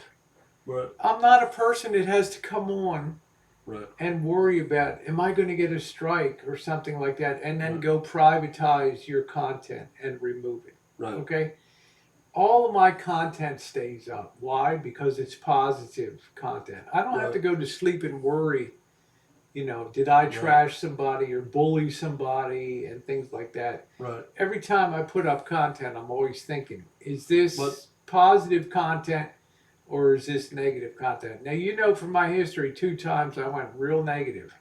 That's not bad over right. 10,000 plus But videos in one 7 one thing I years. wanted to hit on though, before Right. Rosie would have panels, How you doing, Linda? she'd have 10 people on a panel, and now there are no panels. Now it's just a solo show basically, or I'm on Yeah, here or it's a whatever. great way to be. But I'm just saying, I don't ever give the time of day right because I know that I steer my own ship. now what I'm And saying if I is, start to give attention to negativity, it takes me away from the content that I like. so the Like I know there's a lot of people that aren't down with the fact that Marshall's here on the Rancho and I'm doing a van build and things like that. I could sit there and try to justify and try to battle back and forth with people, but would it change one single mind? No. The thing that changed minds is observing people over a period of time. That's what changes mind. And because of the positive aspects of the stuff that we've done this summer, there's more and more people that are turning into the direction, not a great number of people, but are just saying, "Hey, I'm enjoying the positivity of right. what's being done." That to me is very So very meaningful. the question I wanted to ask you was okay.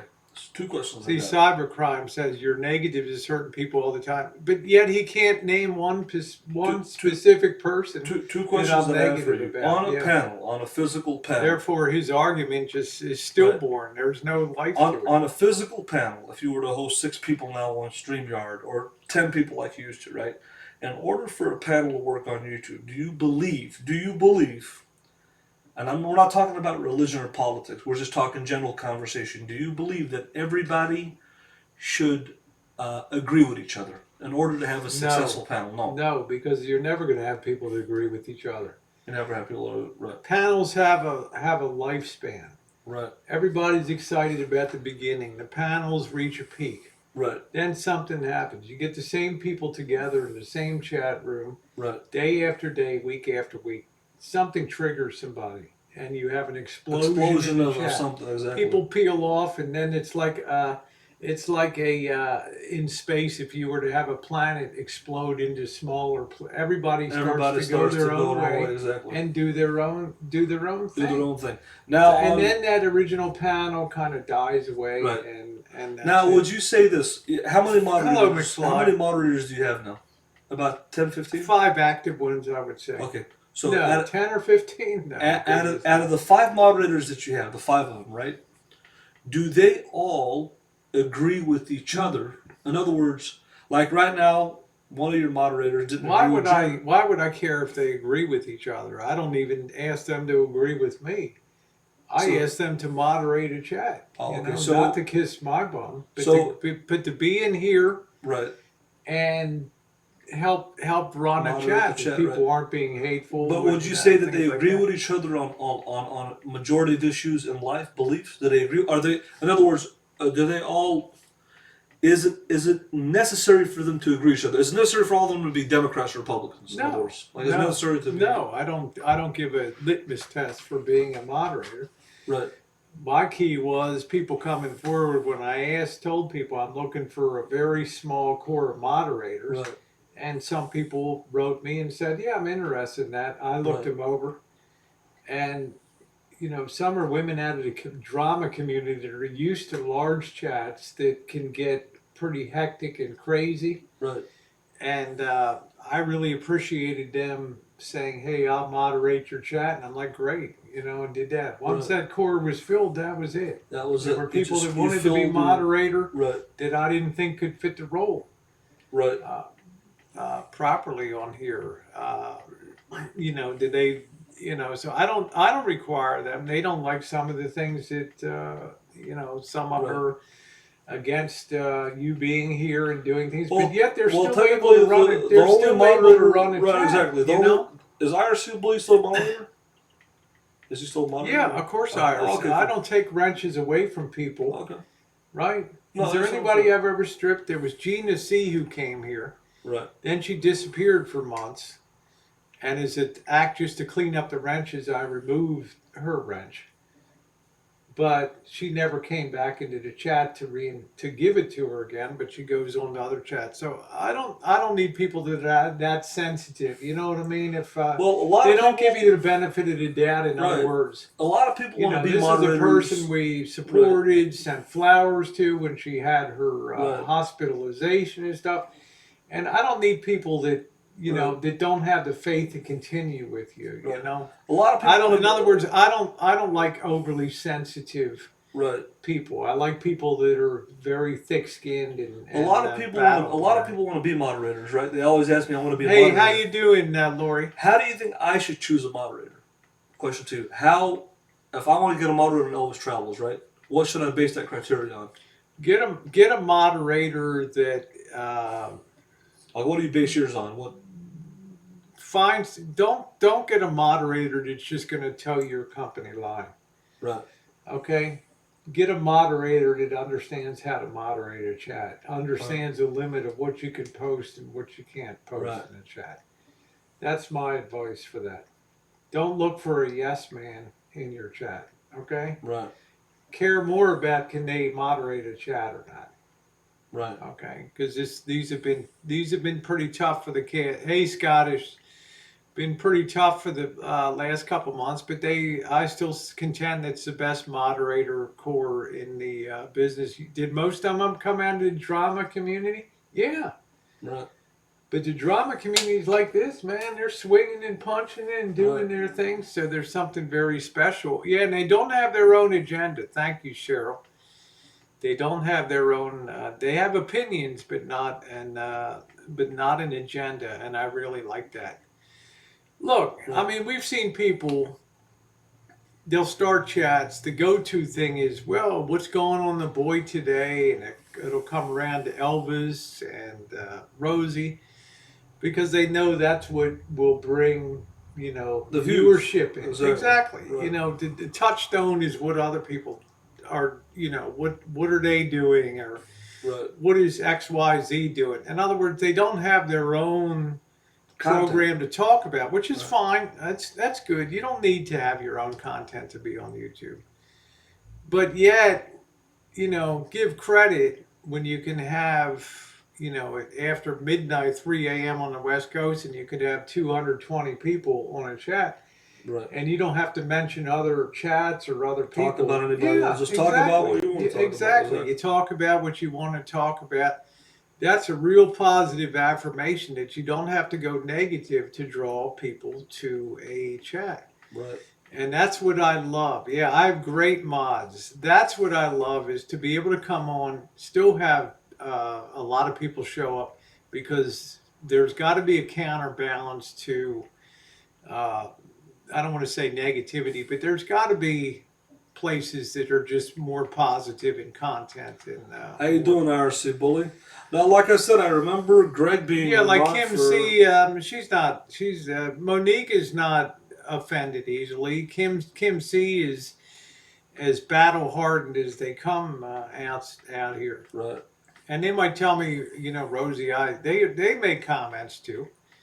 I don't like that, or Marshall's this or that, or blah blah blah. It doesn't bother me in terms of a moderator. Well, I'm just glad. One thing I gotta say with the IRC Bully being in here, and I met him in person, and we met him in person. And did he shake me and Rosie up? Yes, he shook us up. Man, But one thing that I remember about IRC Bully good for you, Linda Armstrong. I is hope that you're well. he said he said his opinion about what he thought about things on YouTube, and I think he likes me in person, and I think he respects me, and I appreciate that he's in here, and I appreciate that he has a wrench, and I appreciate that there's at least one moderator on Rosie's channel that is pro Elvis Travels. Well, and, I'm just saying. I never thought that Rosie he would be ask IRC Bully if he approves of everything that you do.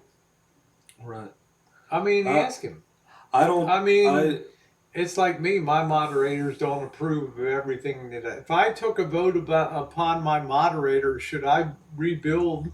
Should Uh, I help Marshall do his van? What do you think the no, vote? they're all going to say What no. do you? None of them, Yeah, I'm all just of them are saying. against me. But So in other but words, I'm still holding. I'm still doing the things that I want to exactly. do. But with Okay. IRC Bully, he just said one thing to Rosie. He told her personally, "Look, I don't like the way Elvis is being treated. Good for you, Is Linda. being treated on your chat on your channel." He told her that face to face. He Yeah. told her that, and I had a lot of respect for him for saying And the that. one question and the one response. Do you remember the response I had to IRC Bully?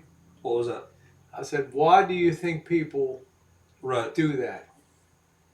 And he never answered my question on that. Why? Well, Because it's a painful answer a lot of times. You well, know, it is yeah. what it is. There's no filter. It's okay. I'm not out to Right. change people on YouTube.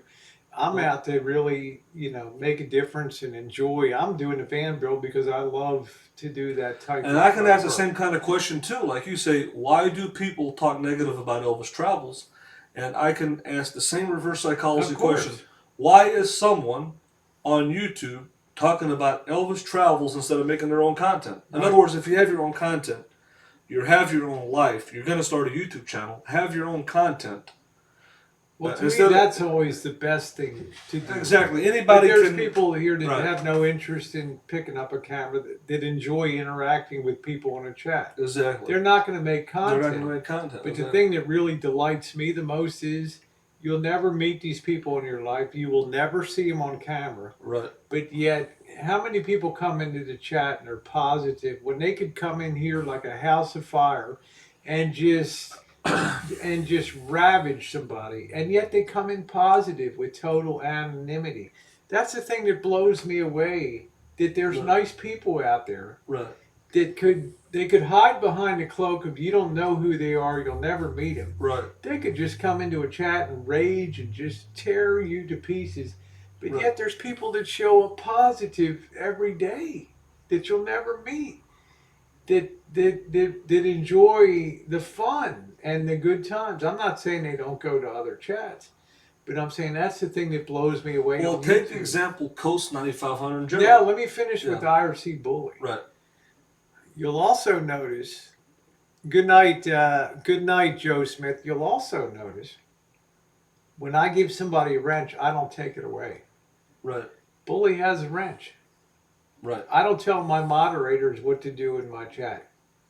Okay, Right. I don't tell Kim C what to do. I might just say, hey, let's try to be chill, with Right. Jen.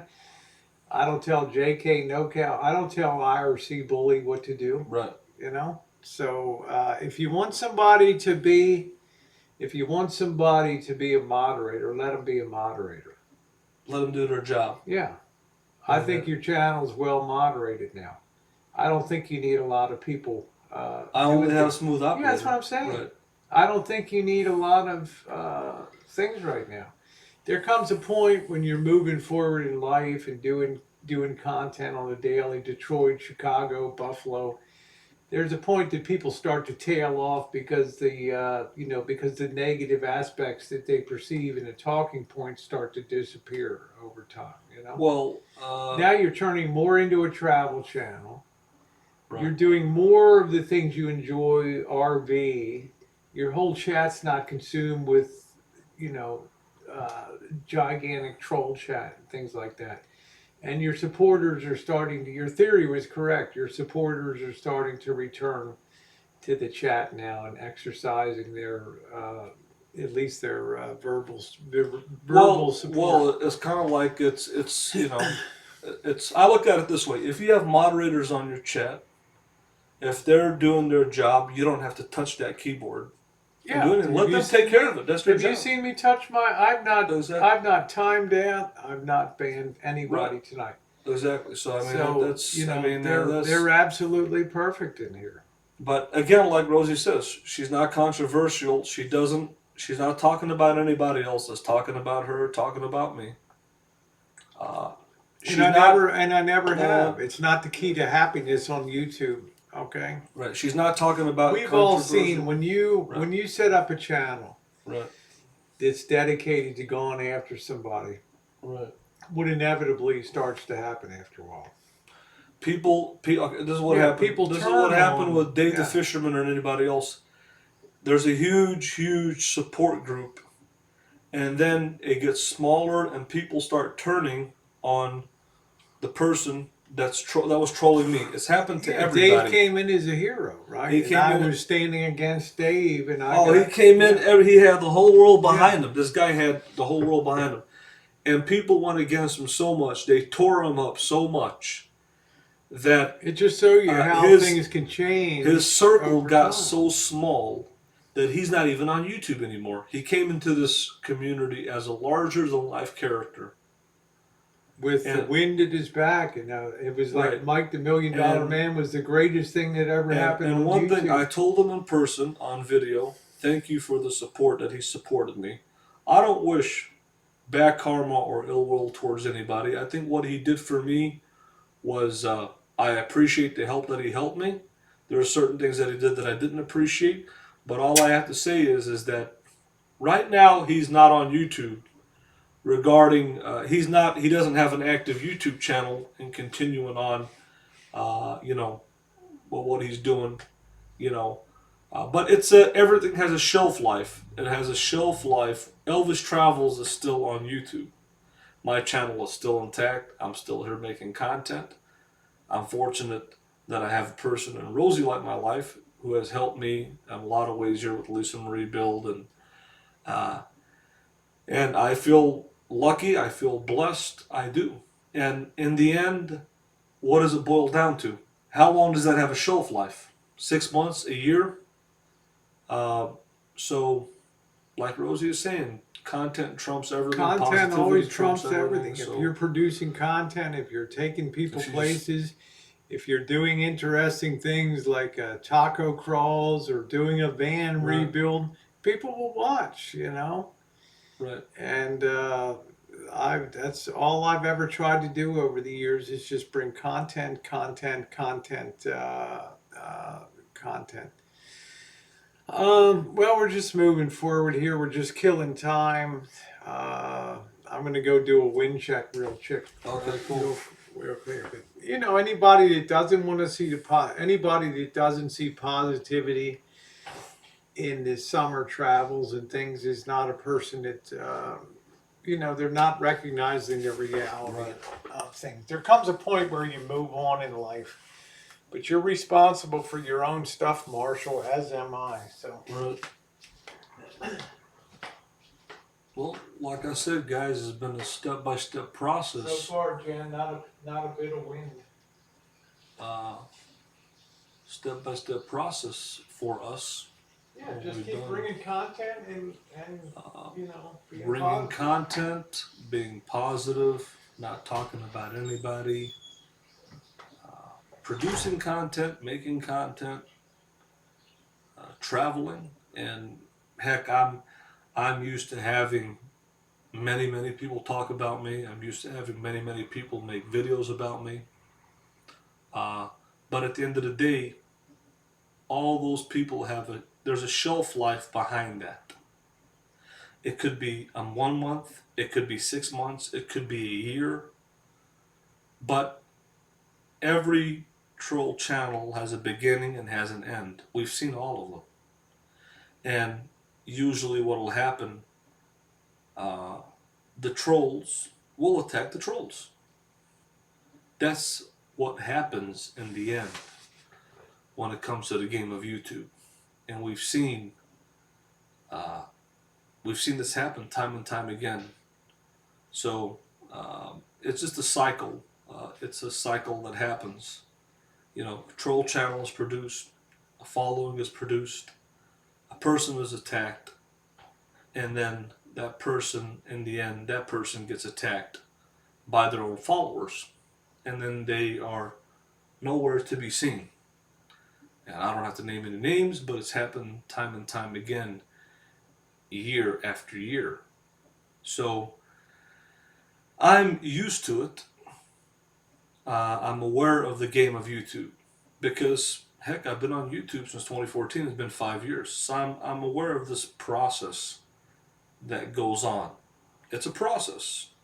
There's a beginning to this process, a middle stage, and then an end stage. And I can always see it from a mile away. And I have just been blessed to have the longevity on YouTube that I have.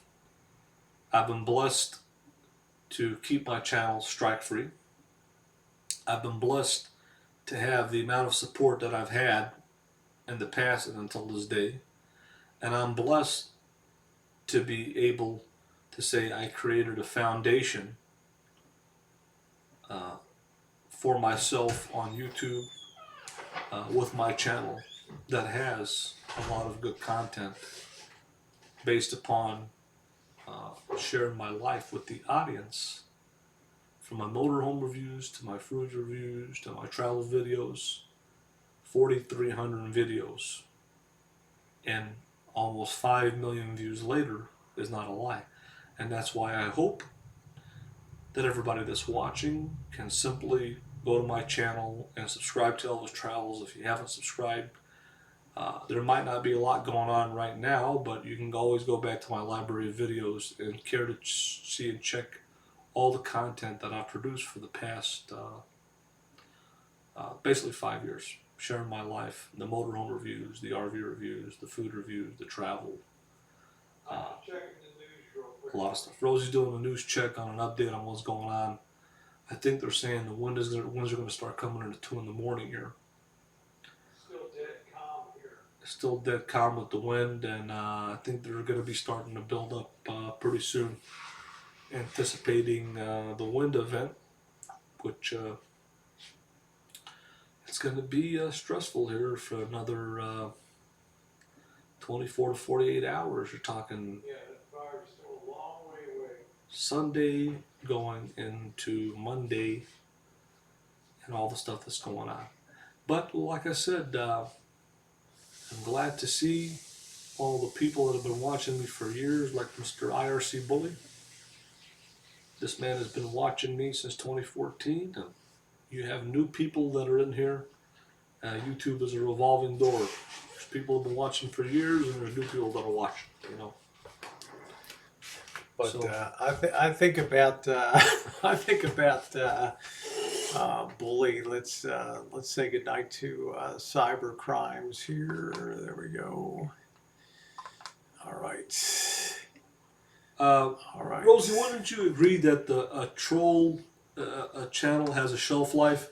In other words, they come out with a big following, then they go into the stage where people start to turn on them, and then they go to the end stage where they're completely gone off YouTube. Isn't there like a pattern behind this? You've seen a I lot don't of troll know. I channels. mean, go down. I never really stopped to consider that. I'm not going to name any names. I guess maybe I don't know. Which one of them really? Over you've been on YouTube for? I've known you on YouTube for 5 years, right? All the heavy duty, big time troll channels. You know what I'm saying? I would say that most of them are gone. In other words, Well, there's a lot always of them- new. There's always new people. When we merge communities, There's always new people. What I'm that saying, come has there along. been someone who can say this Well, person is the? I'm not gonna get into naming. Yeah, I'm not channels. saying It's not naming. what I I'm saying do. I'm not saying I'm not asking you to name channels. I'm saying, has there been? Is Oh, there? thank you, hippie. In other words, I'm not asking you. I didn't ask you to name a channel. What I'm asking is this: is there, like right now? Well, it gets old after a while. Yeah, what I'm saying is there a? Plus, YouTube has changed. I've been on YouTube. Do you think YouTube has changed? it changes? But what I'm saying Yeah, is, now the strikes and things are with all the strikes in place. But what I'm Yeah. saying is, I've been on YouTube since 2014. This is almost 5 years that I'm on YouTube, right? And I'm not asking. I didn't ask you to name a name, but what I'm asking is there a person, without naming the person, without naming the channel, is there a person that you can say, this is the king of the trolls? He's on the top of the hill. Well, I don't mind naming. You don't have to name anybody, but what I'm saying is, I'll name one. Yeah. Stickers Media. Okay, Okay. Stickers was always out there. got a big following, yeah. Yeah, big following. He did funny content. He did some hilarious stuff. Which he was But on you know, Nomadic it's Fanatic, not wasn't just your life that changes. These people's lives change too that are on there. Look at Of course. Stickers today. Right, He's with Becca in England. Okay, Right. what a dramatic change in life. right. So this is the thing that I don't think you appreciate that over time they change too, and they don't have the interest in doing that type of thing anymore. Right. You know what I'm saying? That's what I'm saying. That so it's not always a question of burnout in my mind. It's also a matter of did their lives change too, and they want to go in new directions. To Right. go at it hammer and tong with a channel like that, it takes a lot of work over time, and people burn out on it. You know, unless you have a passion for YouTube as a content creator To keep it going. to keep it going, Right, and to keep exactly. sharing your life as you evolve, then it becomes a little more problematic. Right. Um. So there. Yeah. So there's something to that. Yeah, I think he thinks anybody that has a negative comment is a troll, but sometimes, yeah, maybe people just got exactly. Maybe people get tired. So what you're saying? New platforms come along. So what you're saying is stickers. He would have been a No, I larger. met him in person. You met him in and person. I spent time. Yeah. With him. What you're saying is, if he would have continued his YouTube channel making videos, which, by the way, towards the end of his YouTube career, he completely forgot about Nomadic Fanatic. I was the show. It was Elvis Travels. Yeah. But if he would have continued making videos, you would have think that he would continue still to be a force on YouTube, have a huge following, right? He would still be in business, right? So, Yeah, in other words, he made the conscious decision to say, I'm going to get off. I'm just changing my life. I'm just going to do something else. Life changes. Life has a funny way of changing for people. But what I'm saying is there right now, today, is there somebody that you can say, this is the king of the troll, this is the king troll channel on the bottom of YouTube. This is the big time. This is the big guy. Is there somebody that can say, hey, you know what? And I'm not saying name their names. You don't even have to name a name. I'm just saying, do you believe there is someone, a dominant figure that you can say, this is somebody on the level of Nomadic Fanatic stickers. This guy's big time. I mean, no, I don't think it's just a little bit of. I don't think there's anybody today that can be on his level. But people crop up, but they start to see that it's hard work to do. Well, he had a talent editing videos. Yeah, he had on another level. He had a talent videos. editing videos. Right. Like Boyd News Network has a talent for putting. Well, in other words, what you're saying is there's been nobody that has came to a sticker's talent level of editing videos and actually not only be actually having content and entertainment and the ability. Nobody's been on his level basically, as far as success. Well, also YouTube changed a lot. The rules and striking. And YouTube stuff. changed a lot. Right. When you run a parody channel, you risk copyright. To be a successful parody channel, you got to go get that content, put it on your channel, and then do a voiceover or something like that, and that's always risky. Exactly. It's always risky. Right. Let's see. How long has this community been around? Is there actually some sort of community? I don't know. YouTube is a hobby for most people. It's not I think a lot of people come to like Cheryl as she's out here. She could, she's an interesting case. So what did Cheryl S come to YouTube for? To hang out with other friends that are chatting here. So is it possible not to have an agenda, right, but to just be a part of the show on the side chat? And to fill her time with chatting and things like that. So is it possible for a troll channel to be successful? So, in other words, probably not in the long haul. Not in the long haul. It's not going to make it. Yeah, because you're fighting against strike system. Yeah, the strike system and things like that. So, let's see. So, well, I mean, I can remember you guys when I first came onto the RV scene. Nomadic Fanatic had 20,000 subs. Right. He'd be on the panel with us on Friday night. Right. Rory's panel. I mean, he was nobody, Right. He was a guy that edited videos, and then he ran afoul of the trolls, and they did they went after him hammer and tong on YouTube. Right. Okay, they pulled the guy's criminal record. They did everything. They did everything. Right. what did that really do? It blew up his channel because you had the great divide of, is YouTube a job or is Right. it not a Is it job? not a job exactly? Yeah. Now nobody tells him he's 10 times bigger than he was back then. Right. But nobody tells him now that YouTube's not. In other words, he succeeded and moved on From that, beyond. Yeah, from people saying exactly. YouTube was not a job. This is not Yeah, a job. now he This has a was job on YouTube. Nobody right. bothers him. Nobody says anything anymore about him. Right. Because evidently he passed some Hurdle. watershed Yeah. that people decided, okay, now you're legit. This is a It's job. a job. Exactly. People. Now that's what I find so fascinating about YouTube is that they could let go of that at that point and say, you're cool. Okay, it is a job That is now. a You're job. making Exactly. money.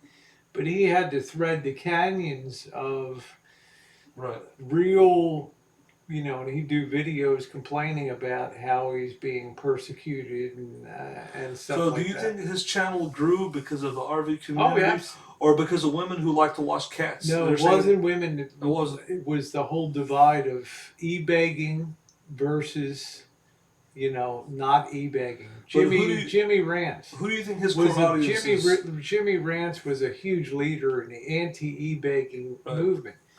But what Jimmy didn't realize is there was a whole crew of staunch nomadic fanatic supporters Exactly. that went to war for this guy. Right.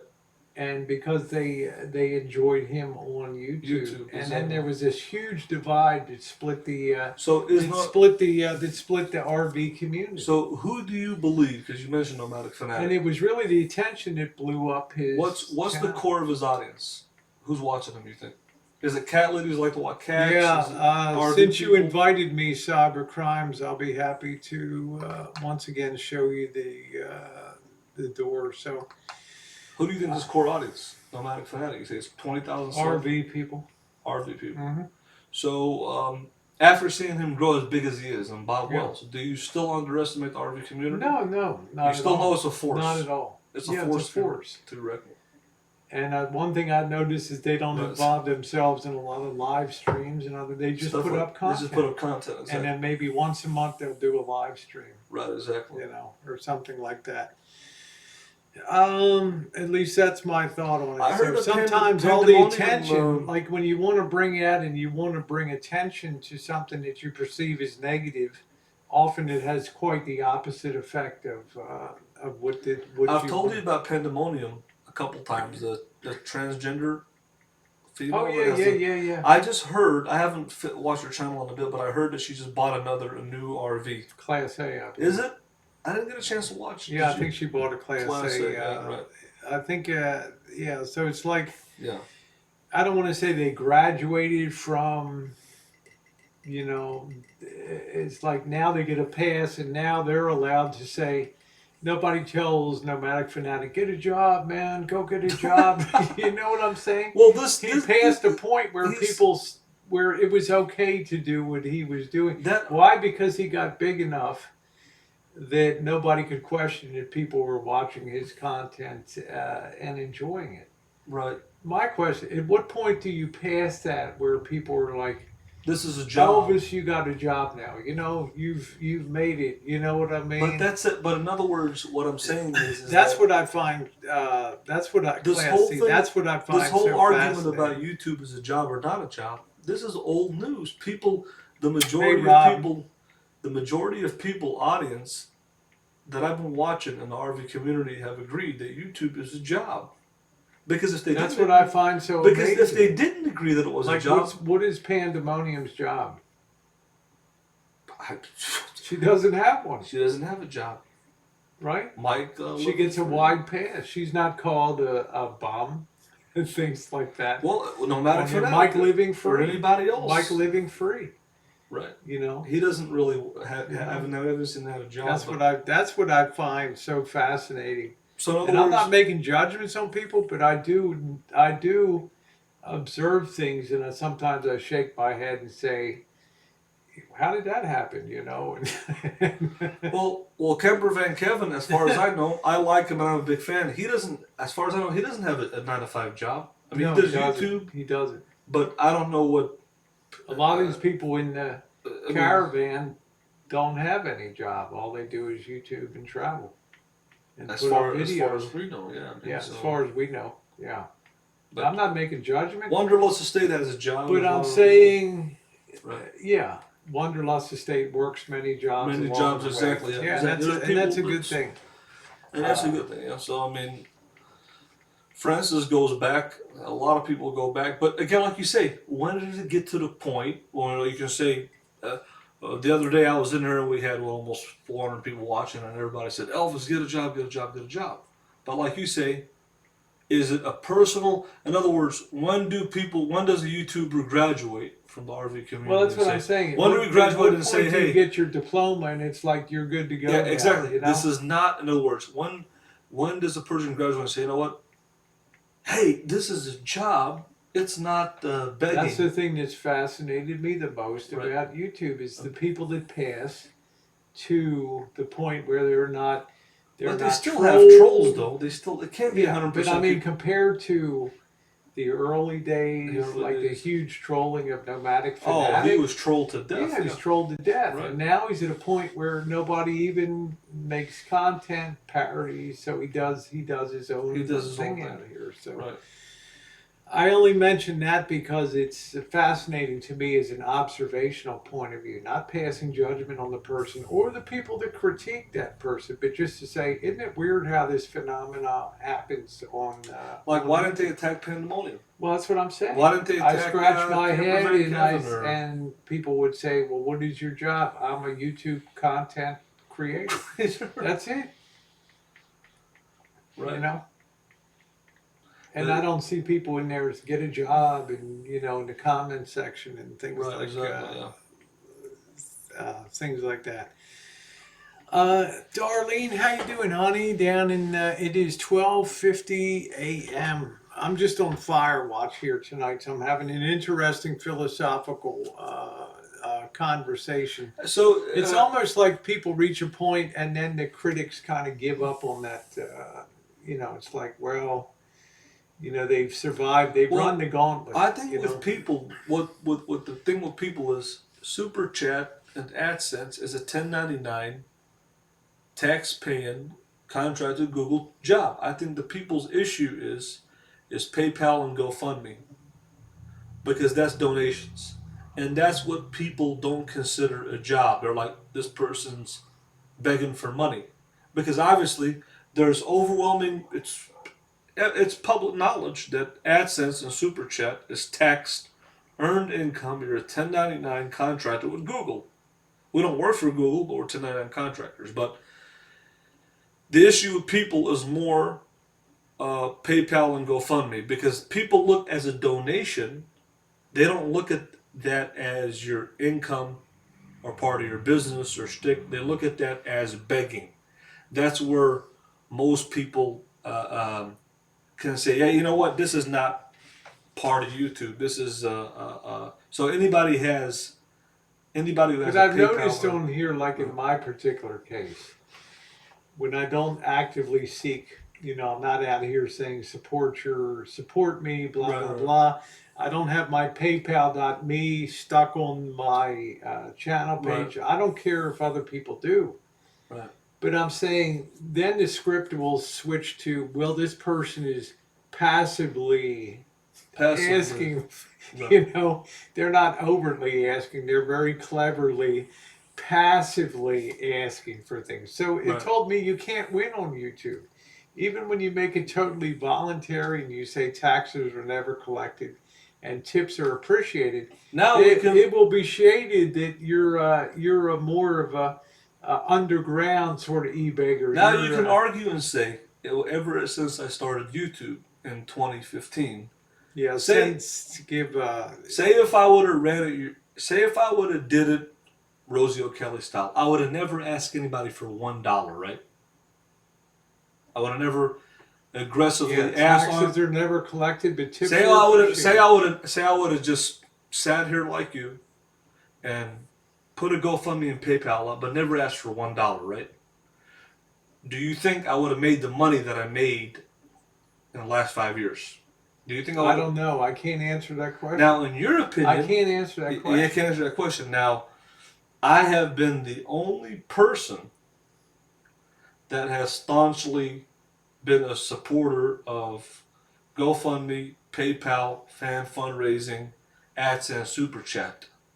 I'm the first one who really came out with getting a lot of support on Super Chat, and then other people followed after that. Okay, Joey Other D is channels. still dead calm here. Now, again, like you say, you can say what if, but you really don't know the answer because now people have not or have shifted to Patreon. Well, this is my They've- problem with right. YouTube. When They've- I've told people don't blame the player, blame the game. YouTube gives you The opportunity. the opportunity to, Right. you know, To do so if you want to place the ultimate blame, they're providing the arena and giving you these tools to use. be able to do that. This is not against And your if it was really a negative thing, they would take back those tools from people and say, So you can't post a PayPal GoFundMe or link. PayPal. Is that? You can't do GoFundMes. All you can do is AdSense. That's it. But they give you the chance to do Patreons. You know? Patreon, exactly. Yeah, and you have like Sell merchandise, sell Amazon wish sell list. merchandise, Right. put up your wish list and things Right. like that. Sponsors. So I blame YouTube for allowing a lot of these things that are a lot of these things that happen to be put up. You know, this is why I say they bear. If people don't like it, YouTube bears a significant amount of and yet people They're aren't allowing sitting. it to happen. And I'm saying people aren't sitting down and writing letters to Google Corporation and saying, Hey, we want this. "This exactly. is terrible that you're allowing these people to do this." If somebody is against fan fundraising or PayPal, Yeah, that's or what GoFundMe or Patreon. Yeah, Kim Davis has been a long time. Yeah. We're going to show Kim the door here. So I kind of agree with Rosie. Instead of being angry at the content creator, why not write to Google, YouTube, and say, well, that's hey, what I've always said. hey, you know what? That's what I always this. say. Why don't they complain to YouTube Directly. that this is not right to have this To have these exactly. tools? And then cut And it I've off. never heard anybody say, "Hey, I sat down and wrote a letter to YouTube and said you're giving bums a chance to make money." Yeah, exactly. That's a good. That's exactly. A good point. Let's see. Good night, Lavender. That's YouTube my is- whole point of contention: is look beyond the Right. person and look at the YouTube- what YouTube theater is allowing, yeah, Exactly. look at YouTube for allowing that. You know, you got people out on sailboats and living the high life on other people's dime on Patreon and all this stuff, and nobody has an issue with them on that. Really good, Joey D. I'm going to do another check. We don't have one breeze showing, but Linda Armstrong, we're not the ones to decide It's YouTube. what's It's YouTube worthy or not. It's up to YouTube. You're making a value judgment. Is it good content or not? Well, numbers tell you if it's a good content or not. Are people watching it, or are people not watching it? Right. That's the final arbiter of what's good content on YouTube. Let's see. Yeah, I'm going to go check it right now. I'm having a philosophical discussion here. Let me Yeah, just go like check. if somebody were to, is it windy? Yeah, we have nothing here. No breeze at all. Well, that's good. As long as there's no wind, it's better.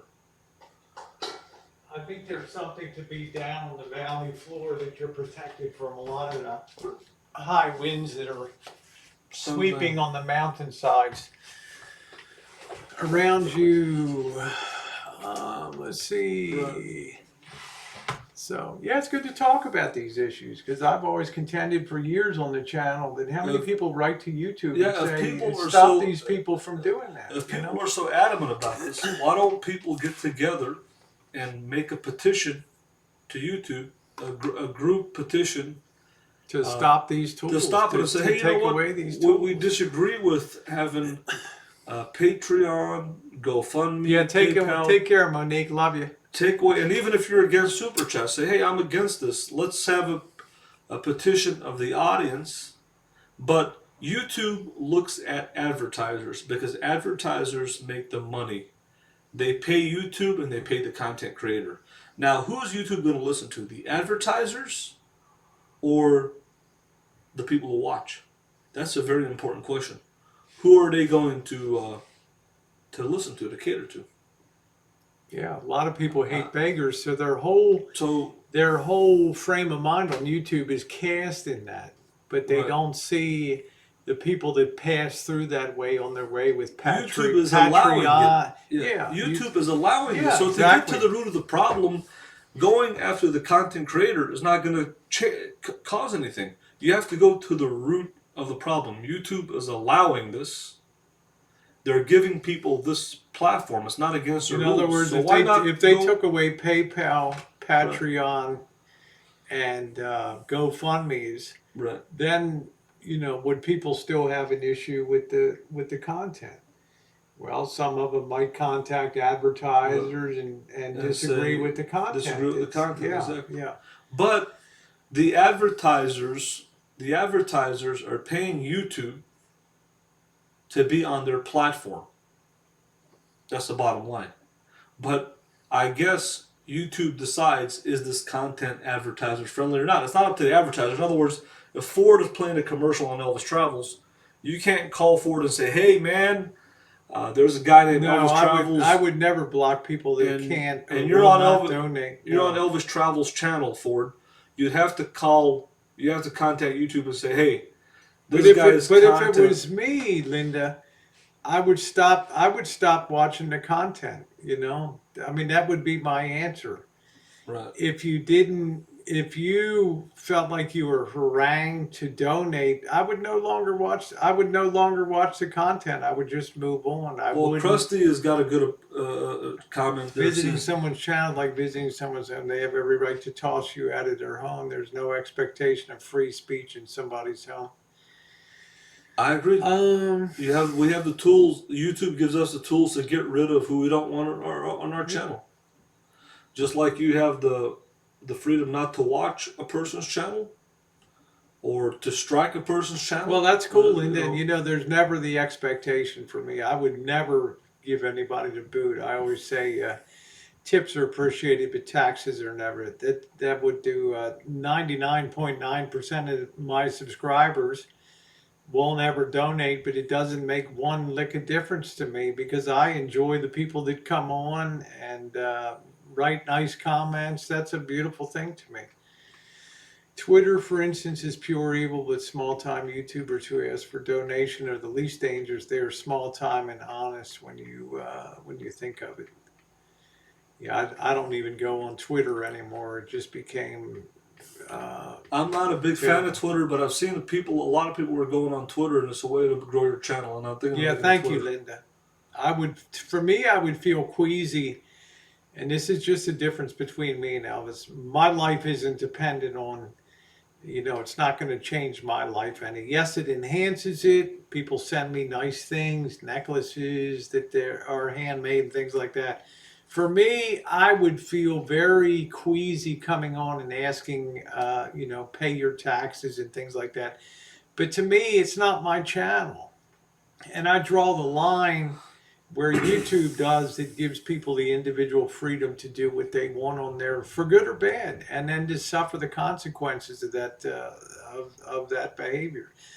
Some people move on. I mean, Nomadic Fanatic had GoFundMe's, and people were mad about the solar panels, and he didn't buy the proper. He bought a cheap Harbor Freight Well, panel, and people look at this guy. What's that guy's name in Vancouver that had the dog, yeah, the pit bull? Linda Colt. Sorry. You know the guy that had the dog that died, Disco or Kim said, Elvis, you need to have a meaningful chat with your people. Let them know you're trying to be more people friendly. You'll see a nice change. uh, Kim, I used to care about that, but now I'm thinking, let me get this you know, guy's. There's this. You know the guy that his dog died, and he raised like $6,000 to buy another I don't dog. remember him. He's in Vancouver, Oh, okay. Colombia. Yeah. Yeah, well, I don't agree with banning people that don't pay their taxes. But again, is it Fetish mania? My response would be to block and unsub and move on. In other words, I wouldn't linger on a channel that I didn't like because then the assumption would be there's something that draws you, there's something that still continuously draws you to that Yeah. channel. But that's just me. What I wanted to I mention, learned in 2018 never to tell people what to do on their YouTube channel, because at the end you'll be the one that'll be the loser. here's the guy, Joyce. What is? Here's the guy. This is the guy. Oh, Van City okay. Van Life. Thank you. Okay. Yeah, the guy is Van City Van Life. And what I'm saying is, I chat with all of you, whether there's a penny or not. Exactly. Okay, what do you think about this? Van City Van Life. His dog died, and he had a GoFundMe. He raised $6,000-7,000 to get another dog. Why would you have a $6,000 or $7,000 dog? I don't understand that. I don't understand. What would I do? Well, the people donated. What would I do? Well, that's what I'm asking. If my dog died and I wanted another dog, what do you think Rosie O'Kelly? You would just buy another dog. I wouldn't buy another dog. Well, I don't know. Where would I go? To the animal I'd shelter. go to the fucking animal shelter and adopt a dog. Well, what I'm saying is, for somebody to raise 6 or 7, I find that offensive. No, what happened was Okay. his dog had to have surgery. I understand that. His dog was sick, and then people donated to him, and then the dog died. But what I'm saying is he had an overwhelming amount of people supporting him. Well, that's fine. From what I thought, he raised money just to buy a fancy dancy dog, and that would sicken me to pieces. So, but what I'm saying is, people, I watch nomad. Nothing against people that have AKC dogs. I'm not saying that, but I'm saying, for me, how could I face now if it was paying bills to try to rescue his dog? Okay, that's a different story. Okay. People are fans of animals, of pets. This guy got a lot of money because he had a dog. Nomadic fanatic. I like to watch him. I like to watch Jax. I like to watch the cat more than him. Right. So yeah, people are having a pet in your channel is a big deal. There's a lot of people who like pets or are pet lovers. So I think part of the reason of this guy's success in Nomadic Fanatic is having a pet. It's part of their success of their channel. Well, I think it probably is because that's part of the channel. So I think it's a the best dogs are from the pounds. I love mutts. They're so cool to me. And you go into an animal, and I've adopted many animals out of animal shelters over the years. Some of you will remember my dog Wolfie years ago that was here. And you go into that animal shelter, and there's one particular dog that will lock onto you. You know what I mean? There's one dog that'll make the connection, and you'll know, which one it is. You'll know which one it is. I rescued my dog from Egypt. Wow, Kim, 2 broken legs and a broken spirit. She's great now. I'm staying with the channels to give me knowledge and content. If I can find money to donate, a thumbs up and view. I hope you, but Linda, it's not my expectation. Like I said, I get so much amazing support on my channel that it's incredible. You've seen Wolfie in the videos. Yeah, old Wolfie.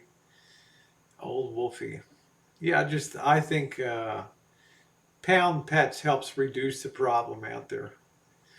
I engage my chat now. Do I have people that occasionally will write me and say, I'm unsubbed your channel because you didn't see my comment on the side chat? Yeah, it happens.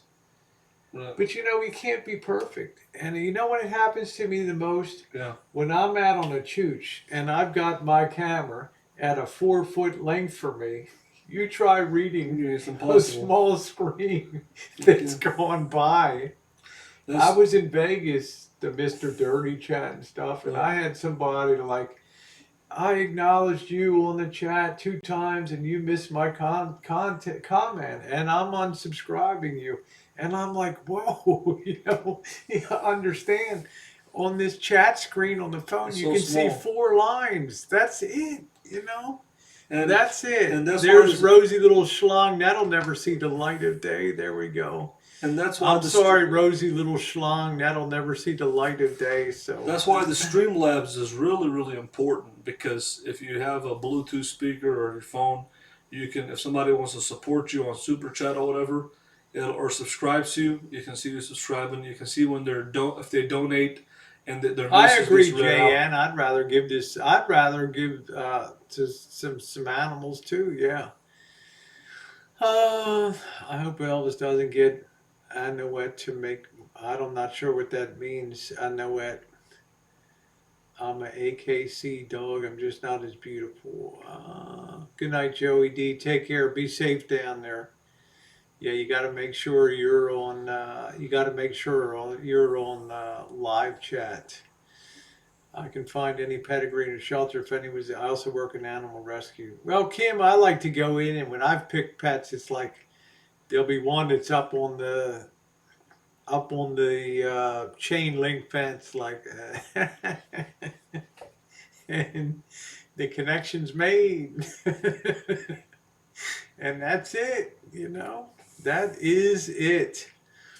That's a funny So thing. Rosie, one thing I wanted to ask you here is that now we got a lot of women in the drama community watching. Obviously, even my audience here, I go to my analytics here. Good And it night. says Yeah, right, Rosie. But some must have a pedigree. I hear you. in the last Yeah, there he is. JN's like, I'd adopt the weird ones. Well, I just adopt the one that's super friendly and blah, blah, blah, blah, blah, blah, blah, blah. They're not peed on. look at this He had statistic. coffee that tea or whatever Look he at had. the statistic here of the Let me female see. audience. Why do you keep? I told you mine. I know it's not How it shifted from 10% to over 60% women on my channel. Now you might think this is not a big deal, but it used to be right at 20% for years. It's at 42%. Now you might not think that's Well, you obviously don't think my 10 to 60 is a big deal. well. It's a bigger deal than yours percentage-wise. I understand that, but Jesus. my audience in the past few years was 20% women and 80% men, and now it's 41.1% women and 58.3% men. You're talking about an increase of over 20%. Yeah, I don't know, J.A. YouTube just sucks at giving notifications. Rosie, for years, your audience, the people that you had on your panels, were mostly women. Mostly. You had transgender. You don't see men panel up that often. Think about it. No, you didn't see. Think about now. No. How often do you see a male on panel on a chat? Not many. So yeah, the Rosie has always had a bigger female audience than me, much bigger. Most of my supporters have been men, big supporters, smart supporters. So for me, this is a big deal to have a double the amount of women watching, and now Rosie's at the point, like I said, she's just doing her thing. She's not trying to be nomadic, fanatic, and do this that ship has sailed. I don't really care anymore. No, I don't really care. As long as every day I get up and I'm doing the content that you want to do, then I'm a very happy person. I never missed a beat when I got demonetized. I never missed a day. I never nothing. Just right on doing the same thing I do day in and day out. She's retired and she's going to do exactly what she wants. Yep. As everybody should. As everybody does. After 46 years of work, and I don't. You feel like you may have something that you've got to battle for, but for me, I don't have that battle to run. You've already run the race. I'm much older than you, and I've run the race. Yeah. Right. And there's something ingrained in their society that people say, okay, you paid your dues, you've crushed the rocks, you did 46 years. Now we're gonna let you enjoy retirement and do your thing. Sail off. You are under the yoke of swimming against the tide of traditionalism of of the work, as you called it, the ham and egging and doing that kind of thing. Hey, Napalm Tomahawk, how are you? Beryl, how you doing? Nice to see you. So you're out to pasture. Thank you. So Rosie, you're like I'm out to pasture. You're not running. You're not. What did Tribe and Ski Wee call me? The old war horse from Baltimore. You're set out to pasture. Hey, Basically. Cupcake, I'm out to pasture, man. I'm done. I've run my race. I'm Yeah, happy. I'm happier now than I've ever been on YouTube, and that's but saying something. You know. yeah, I used You to. know, I you used to. reach an age where you literally do not care anymore. Ask Rory if he cares, The, right? You reach a point where you don't, and then your real, then your real life can just begin. You don't have to play. You don't have to play. Yeah, I've earned my right to pasture. That's right, Cheryl. So, so you're and good. that's actually very liberating. That moment when you don't really care anymore. The pension's coming in meager. I'm not 65. I don't have Social Security, but I get by, okay, and it's living Right. life. Thank you, Sarah. Oh, Napalm Tomahawk says I was at that point in 2009. Napalm Tomahawk. I remember you way back on Blogger Puppets. Yeah, I remember that name. I Yeah. remember Napalm Tomahawk years ago with Tom Kennedy and and that whole crew. Sugar Cane, how you doing, sweetie? Halloween at the gay bar, man, that's fun. Yeah, we're gonna put the Roxy. I always put the classic Christmas albums on, and I do a cinematic video for Christmas every year. Yeah, keep the glass half full.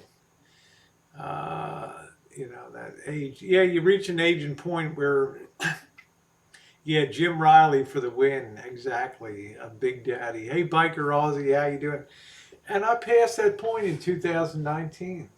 And one It thing was the is, recognition that, right. not that I ever set out to be something big on YouTube, but it's just like, your limit, where you're going to go. Now one You're thing, young. You're 37 years old. right. Okay? There's Now, people that are older than you, nomadic, fanatic, and people like right, that. They're still going. There's people that are younger than you. There's always new people coming into the community. right. You know. Now, how many of you people that are Rosie's Okay, age sugar cane. would you take the chances that Rosie takes? Would you chooch in a dark cemetery? Would you chooch in the hood? Would you, could you walk 10 miles a day? I mean, think about it. Me and Thank you, D Dubs are Napalm. younger, and we can keep up with her. But is there anybody who's Rosie's age that can be a Oh my machine? I mean, God, sugar cane. can you, Hey, pretty mama, how you doing? any of you people that are, could you keep up with Rosie? Yeah, how That's you my. doing, McFly? Yeah, with Mike Locke, I'd 20 like to see years. some more people that are Rosie's age, women, men, transgender, keep to You go out like and. the Christmas songs where the cannons blast? The Paca Bell cannon? Where is Cheryl from? I haven't seen it yet, Coach, but you do pretty good parodies. Bergs, I have to say that. You do pretty funny parodies on there. Uh, Cupcake said, geez, Marshall, what's going to happen to you in a damn cemetery? Hey, Vicky. I'm going to do another wind One check here. check. Yeah. Okay. Yeah, are you okay or are you getting tired? I'm all right. All right. I'm all Okay. right. I'm okay. I'm holding kind of a fire watch. Yeah.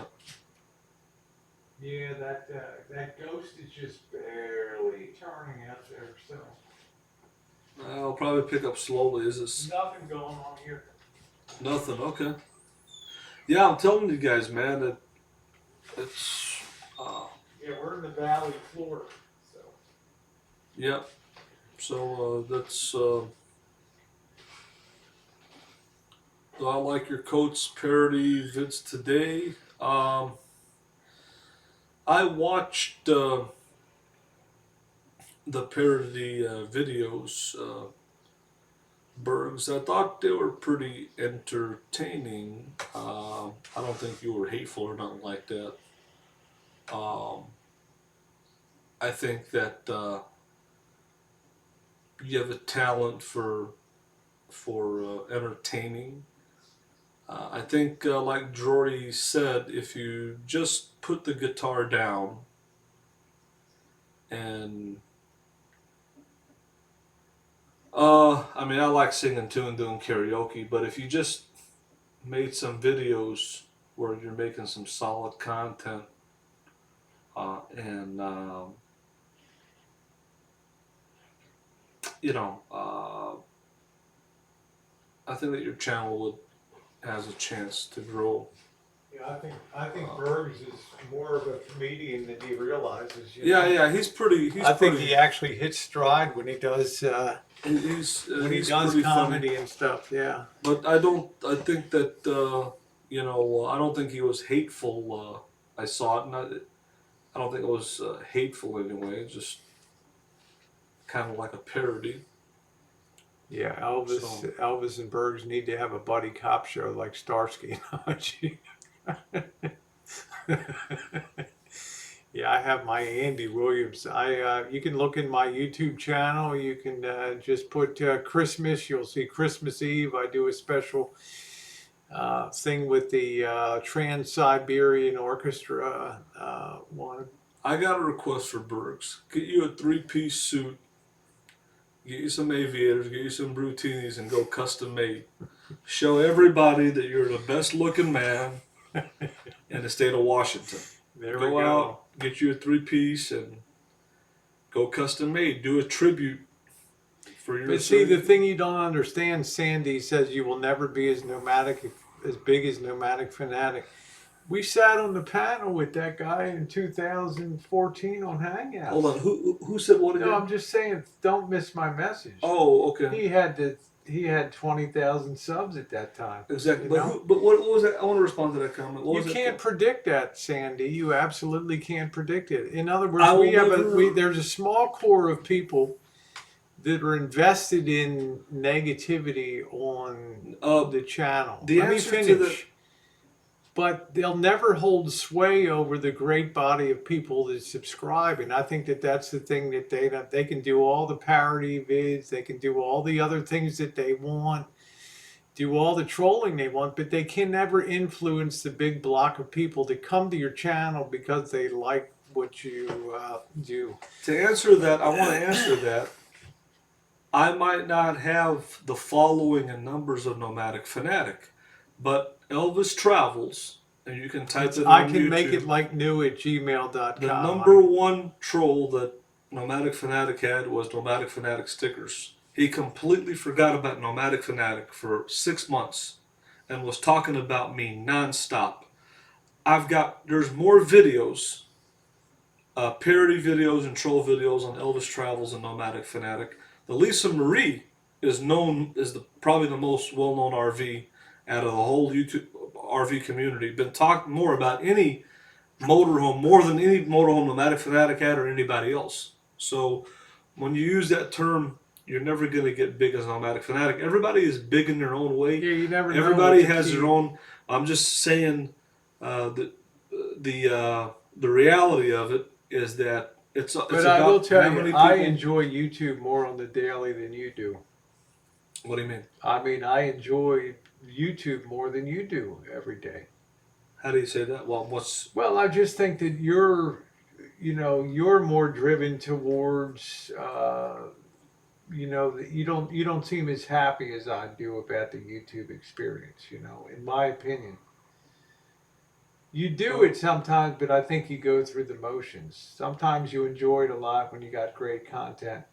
But let's say you're in Chicago and you're at the Walmart for weeks or something like that. Then it becomes challenging. What are you going to do?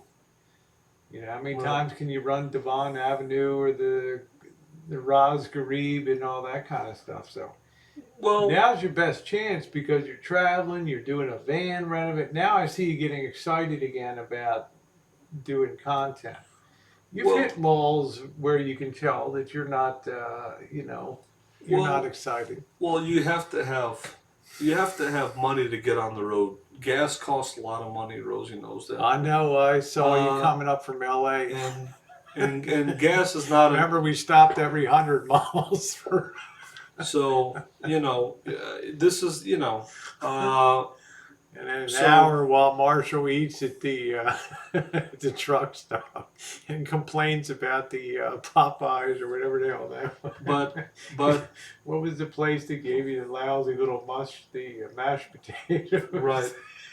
Now, Rosie can talk about Baltimore all she wants and Reno and Vegas. The reality is Elvis Travels and Lisa Marie was in Key West for almost 2 weeks. To me, that was the greatest Elvis content you ever Travels did. went and boondocked in New York City for a few days. I I've been didn't in care about Miami that. now. I didn't care about that, but I cared a lot about Key West.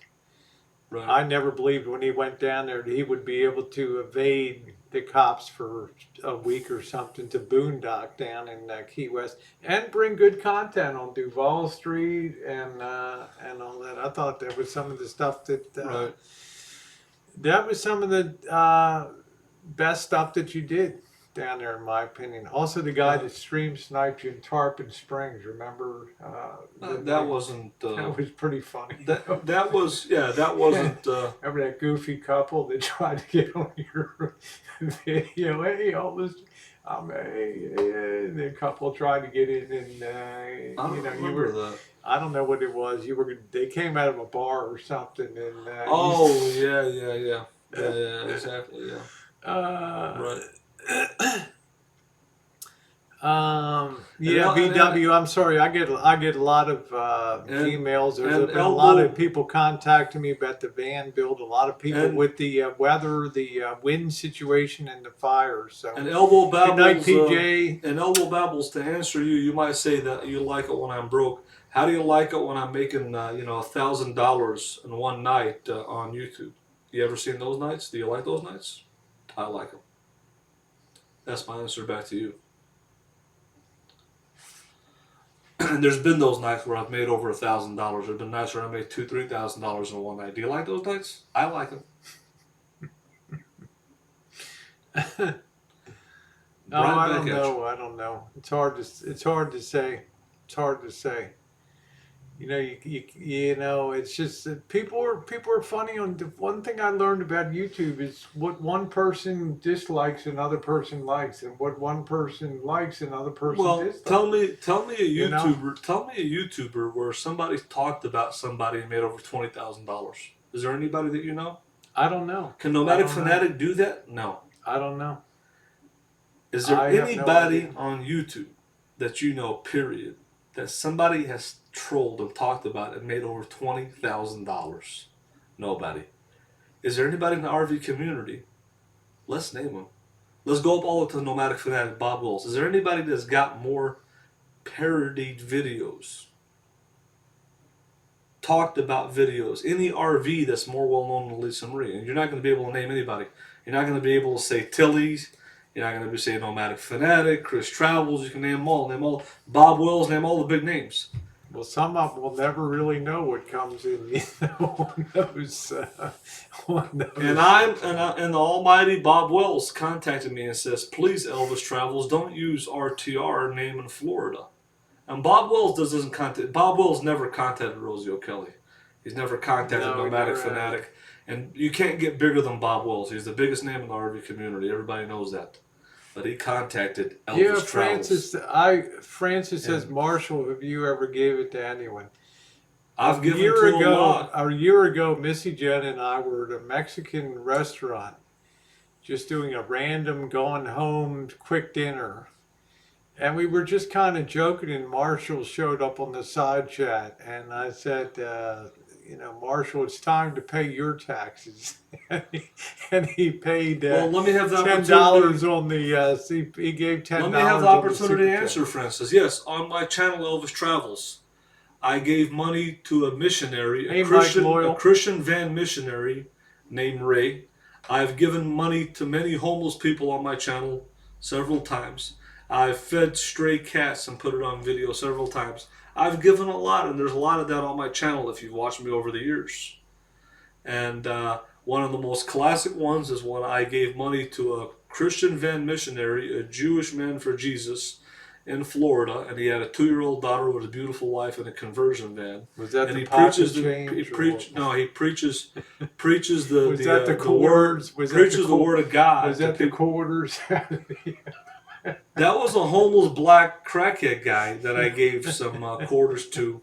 That was a whole different video. He looked at you like, man, what the hell? Exactly. But the best video is, to answer your question and everybody else, go to Elvis Travels and type in Elvis Travels Christian missionary Ray. His name is Ray. Christian missionary Ray.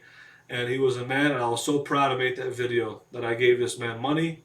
And like I said, he had a beautiful wife and a Well, 2-year-old kid, and Amanda he's on my channel. returned the favor with a BJ Boy Watcher. Remember? That's the thing that's never mentioned is the other part of the thing.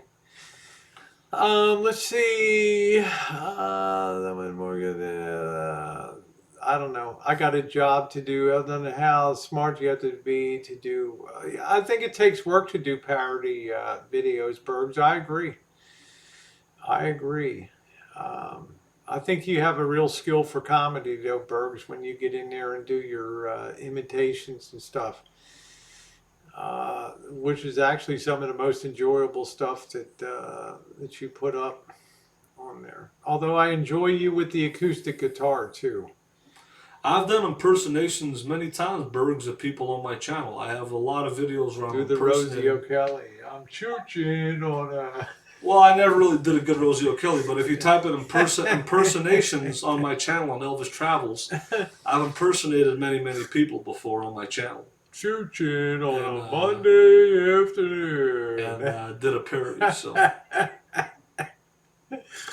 I'm a Jew for Rosie. I need all the Jews I can get. Thank you very much. Much appreciated.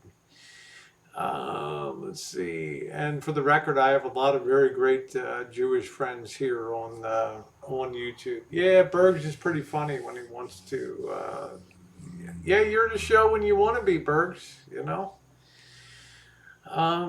But you know, it takes time to build up things on YouTube. It's you know, it's a tough road. So you really have to know. You really have to love. Thank you, Vicky. Love you, honey. You really have to love what you're doing. I don't think any of us really made a dime the first 2 years on YouTube. You're just doing it. You liked RVs. You came in Class Bs and all that kind of stuff. Well, it's. Yeah, Hannibal, but we always get the two sides to this story. And the whole year of 2014, I wasn't monetized. I was just having fun. That's also the person that. It's also the person that blew through a $12,000 GoFundMe and never had anything to show for it at the end of it. Go ahead, Mark. No, I mean, I started off like Bergs. I was very controversial. I did a lot of crazy things in 2014. And 2015 came along, and I saw all the money that was raised for Amanda May. Some of you guys might know her. Some of you guys might not. She was this transgendered person who a lot of money was raised to get her a motorhome. And I'm like, well, if she can do it, I can do it. And the first day that I had a GoFundMe in January of 2015, where a lady stalked me on video, made a video of me in McDonald's in Ocala, Florida. Doesn't matter, Bergs. You never put up any content. I made $1,500. A few guitar videos here and there. You never consistently did content. I made $1,500 in just a couple hours on GoFundMe, and ever since that day, I said to myself, I can't believe the power of the people. If the people like you and they believe in you and have faith in you, they can do they can make whatever they want happen. It's the power of the people. Hey DJ, Bergs. How you doing? It's the power of the people, Bergs, and I don't think you've ever felt something like that. I don't think you've ever. No, I don't. I never have. $1,500 in just a couple hours. But when I did that, let's say if you ran into an urgent situation, and you had to come on YouTube and plead for something, your van blew up, and you need hotel money. Yeah. How much do you think you would really raise in the environment of today? Well, when I quit... I'm not asking you to bloviate. I'm just saying, give me an answer. Well, you just never know who's watching. Well, I'm going to say very minimal money. Well, if my house burned down today and I told people I need to be put up in a hotel or something, I need something, I have a feeling that people would come out of the woodwork to help me. Right. I think that's the difference. Okay. Not that I care about it. You're running your channel the way you want. Okay. Right. Good night, Kim. Thank you, honey. Thank you. I'm just saying that there's many ways to approach YouTube. Yeah. Bully's playing Call of Duty. You shut up, Bergs. You never have anything positive to say about anybody these days.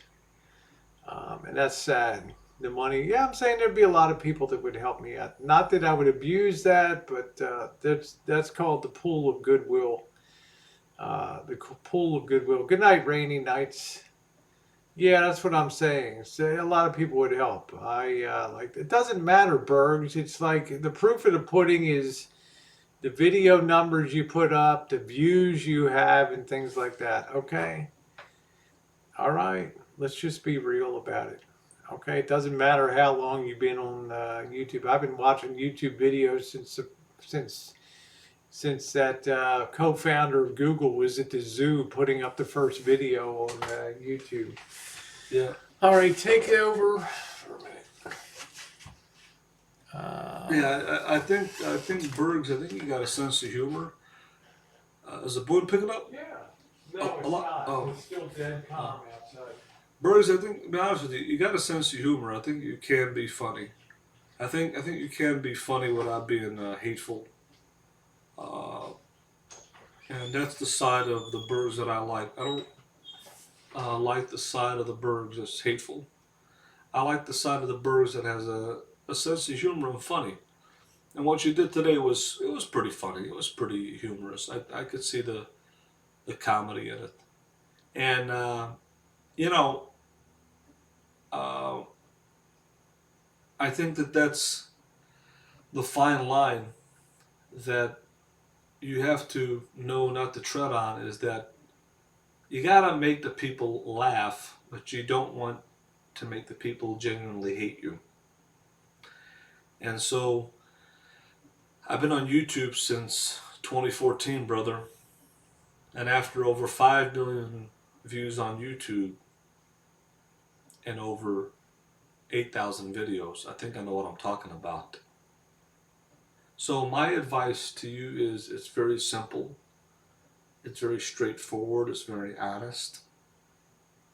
Make your content, do some funny stuff, do your singing, do your guitar thing, go out there, show us the city, show us some nightlife, do some chooching, and entertain people, make people laugh, but most importantly, don't get people to genuinely hate you because uh, if you go that route, you're going to, and I did it for a while, you're going to be paying a very, very, very heavy price because people out there, uh, they don't take it to the bone, they want to cut right through the bone.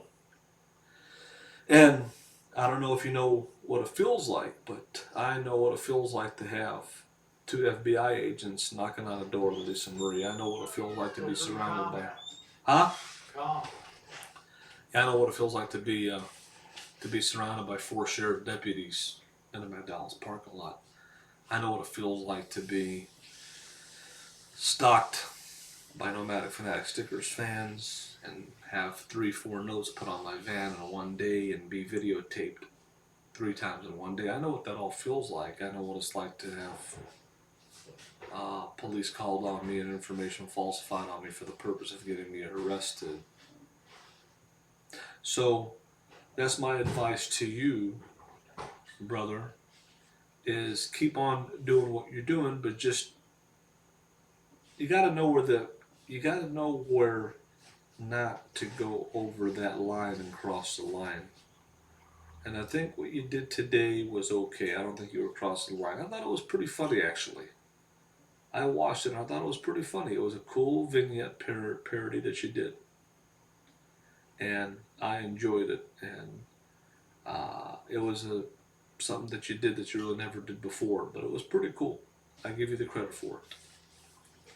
I enjoyed it. Now, I want to see you next time go custom made from head to toe. Get you a 3-piece suit. Pick you up some Giorgio Brutini boots. And put some aviators on and go out in town and show people you're the best dressed, best looking man in Washington. I enjoyed this vignette today's parody. It was pretty funny. It wasn't hateful. I thought it was pretty good. Let's see. I'm doing a weather check here before we call it.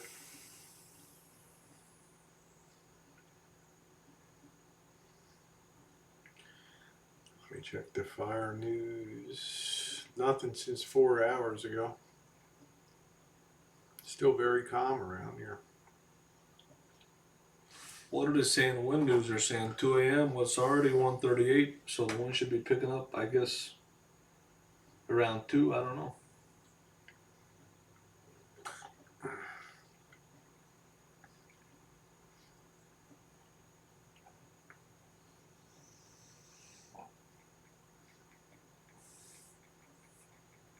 See if there's any update on going on.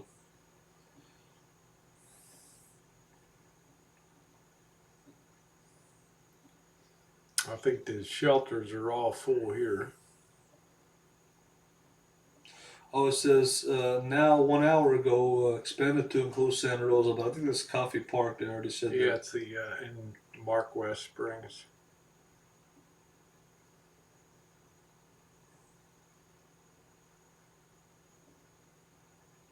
So Yeah, they have added Calistoga Road, Pitcher Vice Forest Road to the Sonoma County and Napa County lines. yeah, that's way across the east side of town.